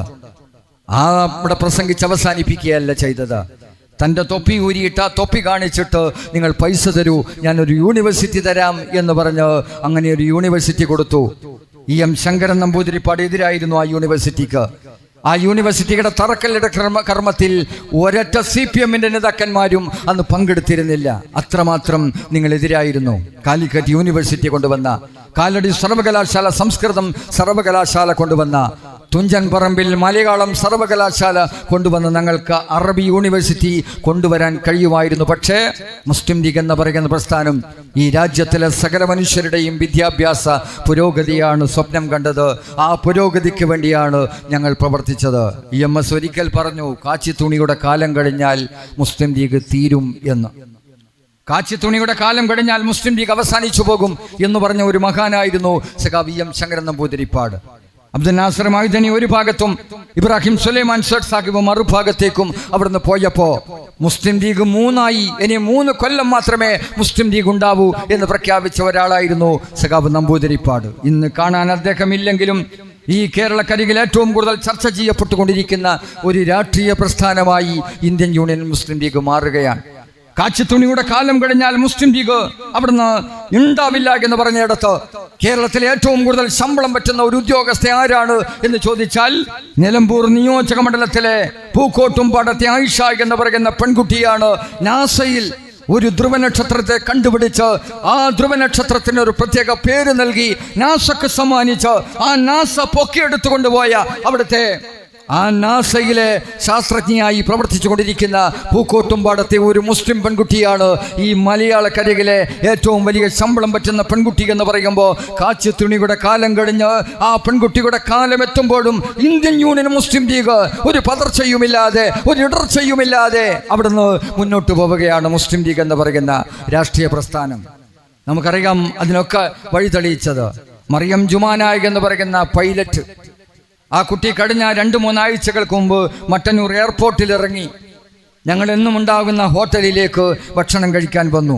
ഫൈസിയാണ് ബാപ്പ, മുസ്ലിം ലീഗിന്റെ പഞ്ചായത്ത് മെമ്പറാണ് ഉമ്മ, അവിടുത്തെ മുസ്ലിം ലീഗിന്റെ ശാഖ വനിതാ ലീഗിന്റെ പ്രസിഡന്റ് കൂടിയാണ് മറിയം ജുമാനയുടെ ഉമ്മ. അങ്ങനെയിടയിൽ ഞങ്ങൾ പരിചയപ്പെട്ടു. അവിടെ ഉണ്ടായിരുന്ന ആളുകളൊക്കെ കുട്ടിയുടെ കൂടെ നിന്ന് ഫോട്ടോ എടുക്കാൻ വേണ്ടി അങ്ങനെ മത്സരം നടന്നു. അതിനിടയിൽ ഞങ്ങൾ ചോദിച്ചു, ഇത് ഈ കുട്ടിയുടെ സ്വപ്നമായിരുന്നോ? അവിടുന്ന് ആ ബാപ്പ ഫൈസി എന്ന് പറയുന്ന ബാപ്പ പറഞ്ഞത് ആ കുട്ടിയുടെ മാത്രമല്ല ഞങ്ങളുടെ എല്ലാം സ്വപ്നമായിരുന്നു. ഞങ്ങൾക്ക് ഈ എൻ്റെ മകൾ അവിടുന്ന് വിമാനം പറത്തിയിട്ട്, നമുക്കറിയാം അവിടുന്ന് ടേക്ക് ഓഫ് ചെയ്യുക എന്ന് പറയുന്നത് ഹൈദരാബാദിൽ, ഇപ്പോൾ അഹമ്മദാബാദിൽ വിമാനം അവിടുന്ന് തകർന്നു പോയത് വലിയ ടേക്ക് ഓഫ് ചെയ്യുന്നതിനേക്കാൾ ഏറ്റവും വലിയ പ്രയാസം എന്ന് പറയുന്നത് ഒരു പൈലറ്റിനായാലും യാത്രക്കാരായാലും എല്ലാവരും ഇതിൽ പോയതാണ്. ഇപ്പൊ കഴിഞ്ഞ ദിവസമാണ് യെസ് വന്നിട്ടുള്ളത്. ലാൻഡ് ചെയ്യുമ്പോഴാണ് മനുഷ്യന്റെ ഈ നെഞ്ചിൽ നിന്നൊരു കാളലുണ്ടാവുക. ആ സമയത്തും സമചിത്തതയോടെ ലാൻഡ് ചെയ്ത് എന്നിട്ട് അഭിമാനത്തോടെ കൈ ഉയർത്തി ഈ മലയാളക്കാരെ ആകെ അഭിവാദ്യം ചെയ്തുകൊണ്ട് മറിയം ജുമാന എന്ന് പറയുന്ന പെൺകുട്ടി ഇറങ്ങി വന്നിട്ട് നേരെ വീട്ടിൽ പോകുന്നതിന് പകരം ഈ ഫൈസിയും അവരുടെ ഉമ്മയും ഈ മറിയം ജുമാനയും നേരെ പോയത് പാണക്കാട് സയ്യിദ് സാദിഖ് അലി ശിഹാബ് തങ്ങളുടെ വീട്ടിലേക്കാണ്. നിങ്ങളോടാണ് കടപ്പാട്, മുസ്ലിം ലീഗ് പാർട്ടിയോടാണ് കടപ്പാട്. മുസ്ലിം ലീഗ് നൽകിയ പ്രചോദനമാണ് ഞങ്ങൾ ഇവിടെ എത്തിച്ചത് എന്ന് പറയുമ്പോൾ ഞങ്ങളോടും അതേ വർത്തമാനം ആ ഹോട്ടലിൽ വെച്ച് ഞങ്ങൾ ചോദിക്കുമ്പോഴും ആ ഉപ്പയും ഉമ്മയും 1000 നാക്കോടെ മറിയം ജുമാന എന്ന് പറയുന്ന ആ പൈലറ്റായ പെൺകുട്ടിയും പറയുന്നത് മുസ്ലിം ലീഗ് എന്ന് പറയുന്ന പാർട്ടിയെ മറക്കാൻ കഴിയില്ല എന്നുള്ളതാണ്. അതുകൊണ്ട് ഞാൻ വളരെ വിനയത്തോടു കൂടി പറയുന്നു, ഈ രാജ്യത്തിൻ്റെ സകലമാന മേഖലകളിലും അവിടുന്ന് പ്രതിധ്വനിച്ച് നിൽക്കുന്ന മുസ്ലിം ലീഗ് എന്ന് പറയുന്ന ഈ പ്രസ്ഥാനം, ആ പ്രസ്ഥാനത്തിൻ്റെ ആസ്ഥാന മന്ദിരമാണ് ഇവിടെ നമ്മൾ ഉയർന്നു വരുന്നത്. വലിയൊരു അപകടത്തിലൂടെയാണ് നമ്മുടെ രാജ്യം കടന്നു പോകുന്നത്. വലിയ അപകടം എന്ന് പറയുന്നത് നമുക്കറിയാം, എല്ലാ ഭാഗത്തു നിന്നും നമ്മളെ കൊത്തിവലിക്കുകയാണ്. ആ കൊത്തിവലിക്കുന്ന സമയത്ത് നമ്മളെ അവിടുന്ന് തരംതിരിച്ച് ഇല്ലായ്മ ചെയ്യാൻ വേണ്ടി ശ്രമിച്ചു കൊണ്ടിരിക്കുമ്പോൾ നമ്മൾ മനസ്സിലാക്കാത്തൊരു വിഭാഗമുണ്ട്, ഇവിടുത്തെ CPM എന്ന് പറയുന്ന കമ്മ്യൂണിസ്റ്റ് വിഭാഗം. ആ കമ്മ്യൂണിസ്റ്റ് വിഭാഗം എന്ന് പറയുന്നത് നിങ്ങൾ ഒരിക്കലും ഇടം കൊടുക്കാത്ത മണ്ണാണ് തളിപ്പറമ്പിൻ്റെ മണ്ണിൽ. അതുകൊണ്ട് ബസ്രയിലേക്ക് ഈത്തപ്പഴം കയറ്റരുത് എന്ന് പറയുന്നത് പോലെ കമ്മ്യൂണിസത്തെക്കുറിച്ച് ഞാൻ ഇവിടെ വന്നിട്ട് പറയേണ്ടതില്ല. നിങ്ങൾ ഇടം കൊടുക്കാത്ത ഒരു മണ്ണാണ് ഈ മണ്ണ്. പക്ഷേ അപകടകരമായ പോക്കാണ് അവർ നടത്തിക്കൊണ്ടിരിക്കുന്നത്. രാജ്യം ഭരിച്ചുകൊണ്ടിരിക്കുന്ന ഭരണാധികാരിക്ക് മുന്നിൽ ഈ കേരളത്തിൻ്റെ മുഖ്യമന്ത്രി സഖാവ് പിണറായി വിജയൻ തൻ്റെ മകൾക്ക് വേണ്ടി, തൻ്റെ കുടുംബത്തിന് വേണ്ടി അവിടുന്ന് എല്ലാം ബലി കഴിച്ച് മുന്നോട്ട് പോവുകയാണ്. അച്യുതാനന്ദനാണ് ലവ് ജിഹാദ് എന്ന് പറയുന്ന ഒരു സംശയം ഉണ്ടാക്കിയത് എങ്കിൽ മലപ്പുറം സ്വർണ്ണക്കടത്തുകാരുടെയും കള്ളക്കടത്തുകാരുടെയും തീവ്രവാദികളുടെയും ഹബ്ബാണെന്ന് ഡൽഹിയിൽ വെച്ച് സഖാവ് പിണറായി വിജയൻ എന്ന് പറയുന്ന കേരളത്തിൻ്റെ മുഖ്യമന്ത്രി ആധികാരികമായിട്ട് അവിടുത്തെ ഹിന്ദു പത്രത്തോട് പറഞ്ഞത് വഴി, പ്രിയപ്പെട്ടവരെ, അതിൻ്റെ എല്ലാ ആസുരതകളും ഈ രാജ്യത്തിലെ RSS നിന്നും BJPയിൽ നിന്നും ഏറ്റുവാങ്ങേണ്ടി വന്ന ഒരു നാടാണ് നമ്മുടെ നാട്. അതേ വർത്തമാനമാണ് വെള്ളാപ്പള്ളി നടേശൻ എന്ന് പറയുന്ന മനുഷ്യനും പറഞ്ഞത്. പക്ഷെ അത് സാക്ഷ്യപ്പെടുത്തിയത്, മലപ്പുറം നല്ല നാടാണെന്ന് സാക്ഷ്യപ്പെടുത്തിയത് അവിടുത്തെ മുസ്ലിങ്ങളല്ല. നിന്റെ തിരുവനന്തപുരത്ത് നിന്ന് വന്ന് മലപ്പുറത്തെ മഞ്ചേരിക്കടുത്ത് SBI എന്ന് പറയുന്ന സ്റ്റേറ്റ് ബാങ്ക് ഓഫ് ഇന്ത്യ എന്ന് പറയുന്ന ആ ബാങ്കിൽ അസിസ്റ്റന്റ് മാനേജറായിട്ട് ജോലിയിൽ പ്രവേശിച്ചു ഇന്ന് ഏരിയ മാനേജറായിട്ട് പ്രവർത്തിക്കുന്ന ഒരു ഹൈന്ദവ സഹോദരിയാണ് അവിടുന്ന് പറഞ്ഞത്. 2 നാട്ടിൽ ജീവിച്ചവളാണ് ഞാൻ, തിരുവനന്തപുരത്തും മലപ്പുറത്തും. എനിക്ക് 2 അനുഭവങ്ങളുണ്ട് എന്നവർ പറഞ്ഞിട്ട് പറയുന്നു, എൻ്റെ വണ്ടി ഒരു ദിവസം തിരുവനന്തപുരത്ത് യാത്രക്കിടയിൽ തകരാറായപ്പോ ഒരാൾ പോലും എന്നെ സഹായിക്കാൻ ഉണ്ടായിരുന്നില്ല. ഒന്നത് തള്ളി സൈഡിൽ വെക്കാൻ പോലും ഒരാളെ എനിക്ക് കിട്ടിയില്ല. നിരവധി ഓട്ടോറിക്ഷകൾക്കും അതുപോലെ തന്നെ നിരവധി ആപ്പേ ഗുഡ്സ് വണ്ടികൾക്കും ഞാൻ കൈ കാണിച്ചപ്പോൾ ഒരു വണ്ടിയും നിർത്തിയില്ല. അതേ സ്ഥാനത്ത് ഞാൻ താമസിക്കുന്ന മലപ്പുറത്തെ വീട്ടിൽ നിന്ന് ഞാൻ ജോലി ചെയ്യുന്ന ബാങ്കിലേക്ക് പോകുന്നതിനിടയിൽ എൻ്റെ വണ്ടിയുടെ ടയർ പഞ്ചറായിപ്പോയി, എൻ്റെ സ്കൂട്ടറിൻ്റെ ടയർ പഞ്ചറായിപ്പോയി. ആ പഞ്ചറായ സമയത്ത് കുറേ ആളുകൾ ഓടി വന്നു, എന്താണ് വേണ്ടത് എന്ന് ചോദിച്ചു. അവർ എന്നോട് അതിലൊരു ചെറുപ്പക്കാരൻ്റെ വണ്ടി എനിക്ക് തന്നിട്ട്, മാഡം ഇത് കൊണ്ടുപോയിക്കോളൂ, ഞാൻ പഞ്ചറടിച്ച് നിങ്ങളുടെ ബാങ്കിൽ കൊണ്ടുവന്നതിന് ശേഷം എൻ്റെ വണ്ടി ഞാൻ എടുത്തോളാം എന്ന് പറഞ്ഞ് ആ കൂട്ടത്തിൽ ഒരുത്തൻ്റെ വണ്ടി എനിക്ക് തന്ന് ഞാൻ ബാങ്കിലേക്ക് സമയത്തിനെത്തി. എന്നിട്ട് ഞാൻ അവിടെ എത്തി 1/2 മണിക്കൂർ കഴിഞ്ഞപ്പോഴേക്കും ആ ചെറുപ്പക്കാരൻ എൻ്റെ വണ്ടി പഞ്ചറൊട്ടിച്ച്, അവർ ഗുഡ്സ് വണ്ടി വരുത്തി, എന്നിട്ട് അതിൽ കയറ്റിക്കൊണ്ടുപോയി, എന്നിട്ട് പഞ്ചറൊട്ടിച്ച് എൻ്റെ വണ്ടി എൻ്റെ ബാങ്കിൽ എത്തിച്ചു തന്ന ആ മഹാമനസ്കത മലപ്പുറത്തിൻ്റെ മണ്ണിൽ പലപ്പോഴും ഞാൻ കണ്ടിട്ടുണ്ട്. ഞാൻ പലപ്പോഴും അനുഭവിച്ചിട്ടുണ്ട് അവരുടെ സ്നേഹം. ഞാൻ പലപ്പോഴും അവിടുന്ന് ചിന്തിച്ചിട്ടുണ്ട്. നമുക്കറിയാം, ഒരു വേലപ്പൻ നായർ എന്ന് പറയുന്ന മനുഷ്യൻ മാധ്യമ പ്രവർത്തകരോട് പറയുന്നുണ്ട്, വെള്ളാപ്പള്ളി നടേശനെതിരായിട്ട് അപ്പുറത്ത് മൂസ എന്ന് പറയുന്ന മനുഷ്യനും അതുപോലെ തന്നെ അപ്പുറത്ത് അബ്ദുള്ളയും ഉണ്ടായിരുന്നില്ല എങ്കിൽ ഞാൻ ഉണ്ടാകുമായിരുന്നില്ല, എനിക്ക് മക്കൾ ഉണ്ടാകുമായിരുന്നില്ല, ഞാൻ ഈ ഡ്രസ്സ് ധരിക്കുമായിരുന്നില്ല, ഞാൻ എന്നെ പട്ടിണി കിടന്ന് മരിച്ചു പോകുമായിരുന്നു. അവരാണ് എന്നെ ഊട്ടിയിരുന്നത്, അവരാണ് എനിക്ക് ഭക്ഷണം തന്നിരുന്നത്, അവരാണ് എനിക്ക് വസ്ത്രം തന്നിരുന്നത്.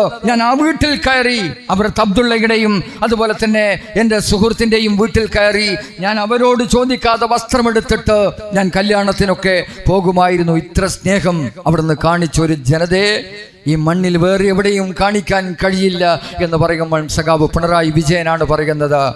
സ്വർണ്ണക്കടത്തിൻ്റെയും കള്ളക്കടത്തിൻ്റെയും അതുപോലെ തന്നെ തീവ്രവാദത്തിൻ്റെയും ഹബ്ബാണ് മലപ്പുറം എന്ന് ഒരു ജനതയെ പാർശ്വവൽക്കരിക്കുക. നമുക്കറിയാം, ഒരു തെരഞ്ഞെടുപ്പിൽ 2016 തെരഞ്ഞെടുപ്പിൽ ഉമ്മൻചാണ്ടി വീണ്ടും തിരിച്ചു വരും എന്ന് പ്രതീക്ഷിച്ച ഒരു തെരഞ്ഞെടുപ്പായിരുന്നു ആ തെരഞ്ഞെടുപ്പ്. ഈ രാജ്യത്തിലെ സകല മനുഷ്യർക്ക്, ഇവിടെ പ്രയാസം അനുഭവിക്കുന്നവർക്ക്, ലോൺ എടുത്ത് കടം വന്നു പോയിട്ടുള്ള ആളുകൾക്ക്, രോഗം കൊണ്ട് പ്രയാസപ്പെടുന്ന ആളുകൾക്ക്, ചികിത്സ കിട്ടാതെ മരിച്ചു പോകേണ്ടി വരുന്ന ആ സാഹചര്യത്തിൽ അവർക്ക് ചികിത്സ നൽകാൻ, അവരെ ചേർത്ത് നിർത്താൻ, പാവങ്ങളെ ചേർത്ത് നിർത്താൻ അവർക്കിടയിലേക്ക് ഇറങ്ങി അവരിൽ ഒരാളായി 24 മണിക്കൂർ നേരം ഒരു തുള്ളി വെള്ളം കുടിക്കാതെ അവിടുന്ന് പ്രവർത്തിച്ച ബഹുമാന്യനായ ഉമ്മൻചാണ്ടി എന്ന് പറയുന്ന മനുഷ്യൻ തിരിച്ചു വരും എന്ന് കേരളം കാതോർത്ത് നിന്ന ഒരു സമയം. ഇവിടെ നമ്മുടെ ഖബർസ്ഥാനിലെ ഒരു പിടി മണ്ണല്ലാതെ സ്വന്തം എന്ന് പറയാൻ ഒരു മനുഷ്യൻ ഒരു പിടി മണ്ണ് വാരിയെടുക്കാൻ ഇല്ലാത്ത കാലത്ത്, എല്ലാ ആളുകൾക്കും ഭൂമിയില്ലാത്ത മുഴുവൻ ആളുകൾക്കും 3 സെന്റ് ഭൂമി കൊടുത്ത് ആ ഭൂമിയിൽ 4 ലക്ഷം ഉറുപ്പികക്കുള്ള വീട് പ്രഖ്യാപിച്ച് നിൽക്കുമ്പോഴാണ് ഉമ്മൻചാണ്ടിയുടെ കാലാവധി കഴിയുന്നത്. നമുക്കറിയാം, ഭൂമി കിട്ടിയവരുണ്ട്. എത്ര ആളുകൾ നമ്മുടെ നാട്ടിൽ, എത്ര ആളുകൾക്ക് ഭൂമി കിട്ടി പയ്യന്നൂരിലും അതുപോലെ തന്നെ മറ്റിടങ്ങളിലും എല്ലാം. ആ ഉമ്മൻചാണ്ടിയുടെ ഗവൺമെന്റ് തിരിച്ചു വരും എന്ന് കണ്ടപ്പോഴാണ് അച്യുതാനന്ദൻ പുത്തരിക്കണ്ടം മൈതാനിയിൽ ഒരു പ്രസംഗം നടത്തിയത്. നമ്മളെല്ലാം പെട്ടെന്ന് മറന്നു പോകുന്നവരാ, നമ്മളെല്ലാം മറവിക്ക് വിടുന്നവരാ. നമ്മൾ എല്ലാം മറവിയിലേക്ക് വിടുകയും എന്നിട്ട് നമ്മൾ ചെയ്തതിനെ തിരസ്കരിക്കുകയും മറ്റുള്ളവർ ചെയ്തതിനെ അവിടുന്ന് പരമകാഷ്ഠയിലെത്തിക്കുകയും ചെയ്യുക എന്നത് നമ്മളുടെ ഒരു ദൗർബല്യമാണ്. അവിടുന്ന് അച്യുതാനന്ദൻ പറഞ്ഞു, എന്താ പറഞ്ഞത്? അവിടുന്ന് കുഞ്ഞുഞ്ഞും കുഞ്ഞുമാണിയും കുഞ്ഞാലിക്കുട്ടിയും ഭരിക്കുന്ന കേരളം വേണമോ എന്നാ ചോദിച്ചത്.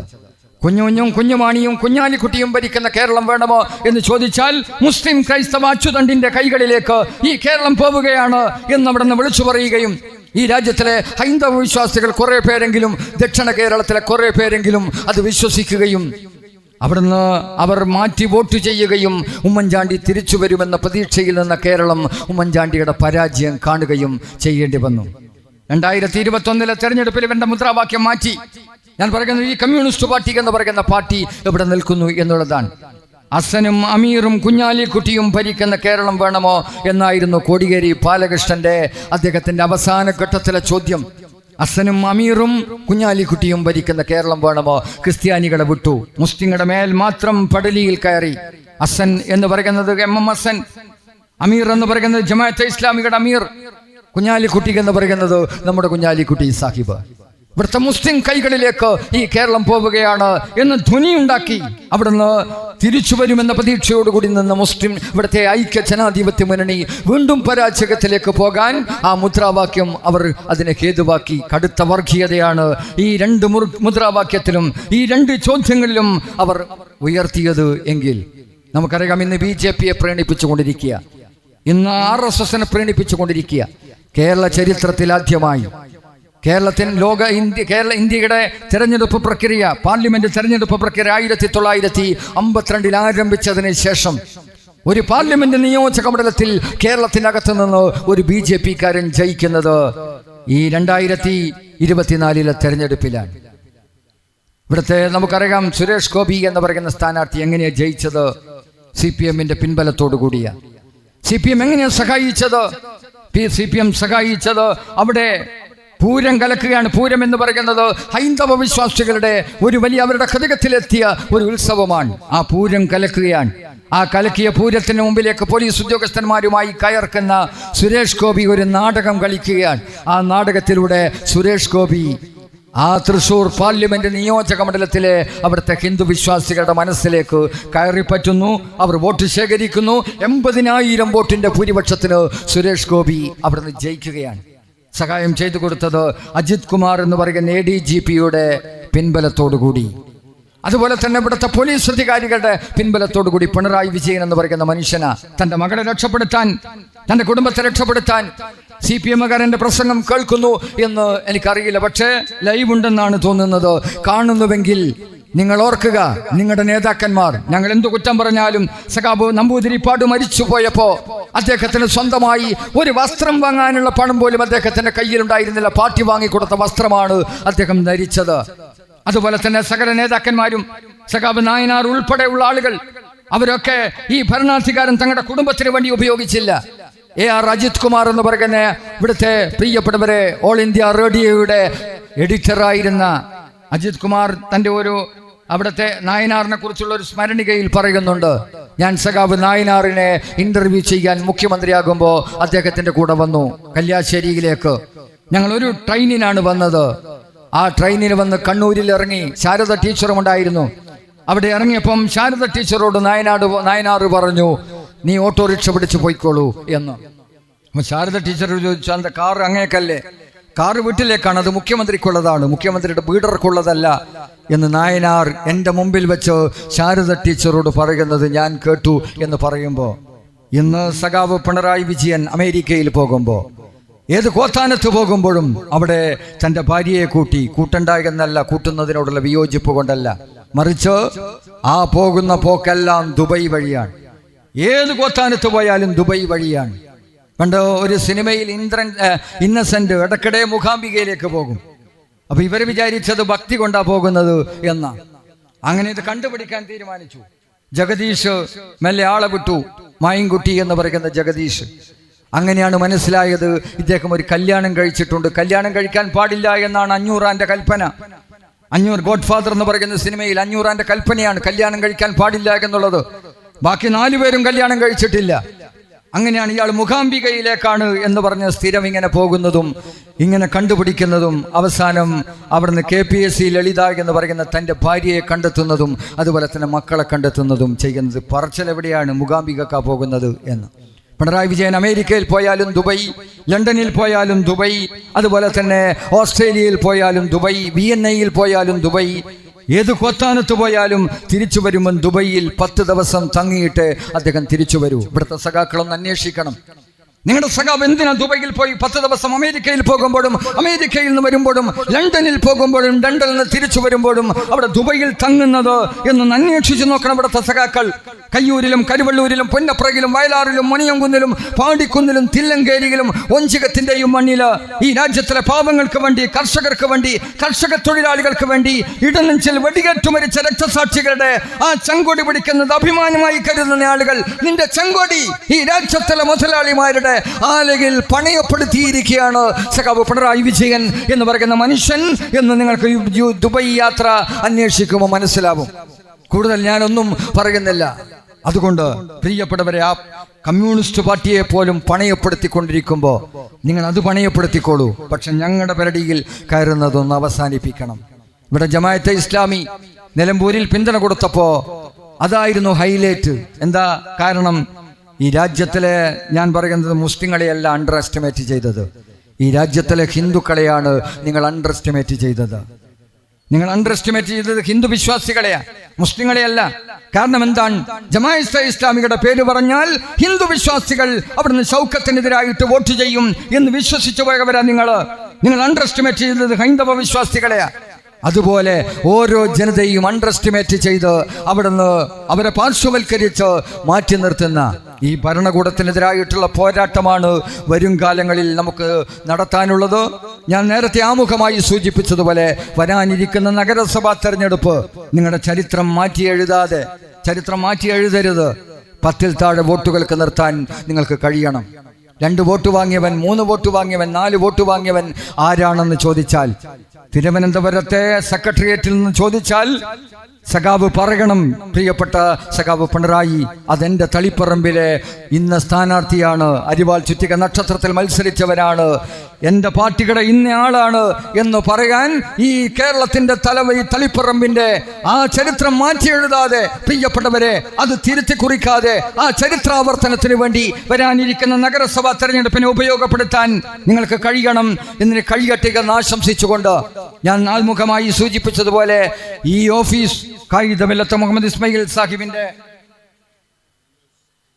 ലീഗ് ഹൗസ് എന്ന പേരില്ല, ലീഗ് ഹൗസ് എന്ന് പറയുന്ന ഈ സ്ഥാപനം ഞാൻ നേരത്തെ പറഞ്ഞതുപോലെ പാവങ്ങളുടെ, പ്രയാസം അനുഭവിക്കുന്നവരുടെ, ദുരിതം അനുഭവിക്കുന്നവരുടെ, സങ്കടപ്പെടുന്നവരുടെ അവരുടെ ഒരു സങ്കേതമായി, അവർക്കുള്ള ഒരത്താണിയായി, ഒരു കേന്ദ്രമായി ലീഗ് ഓഫീസിൽ പോയാൽ എൻ്റെ പ്രശ്നത്തിന് പരിഹാരം കാണാൻ കഴിയും എന്ന ചിന്ത വെച്ച് പുലർത്തുന്നവർക്ക് ആ ആശ്വാസം കൊടുക്കാൻ നിങ്ങൾക്ക് കഴിയട്ടെ. ഈ ഓഫീസിലെ പ്രവർത്തനങ്ങൾക്ക് നിങ്ങൾ അള്ളാഹു സ്വീകരിക്കുമാറാവട്ടെ, കബൂൽ ചെയ്യട്ടെ എന്ന് പ്രാർത്ഥിച്ചുകൊണ്ട് എല്ലാവിധ ഭാവങ്ങളും നേർന്നുകൊണ്ട് ഞാൻ എൻ്റെ വാക്കുകൾ അവസാനിപ്പിക്കുന്നു. ജയ് ഹിന്ദ്. അസ്സലാമു അലൈക്കും വറഹ്മത്തുള്ളാഹി.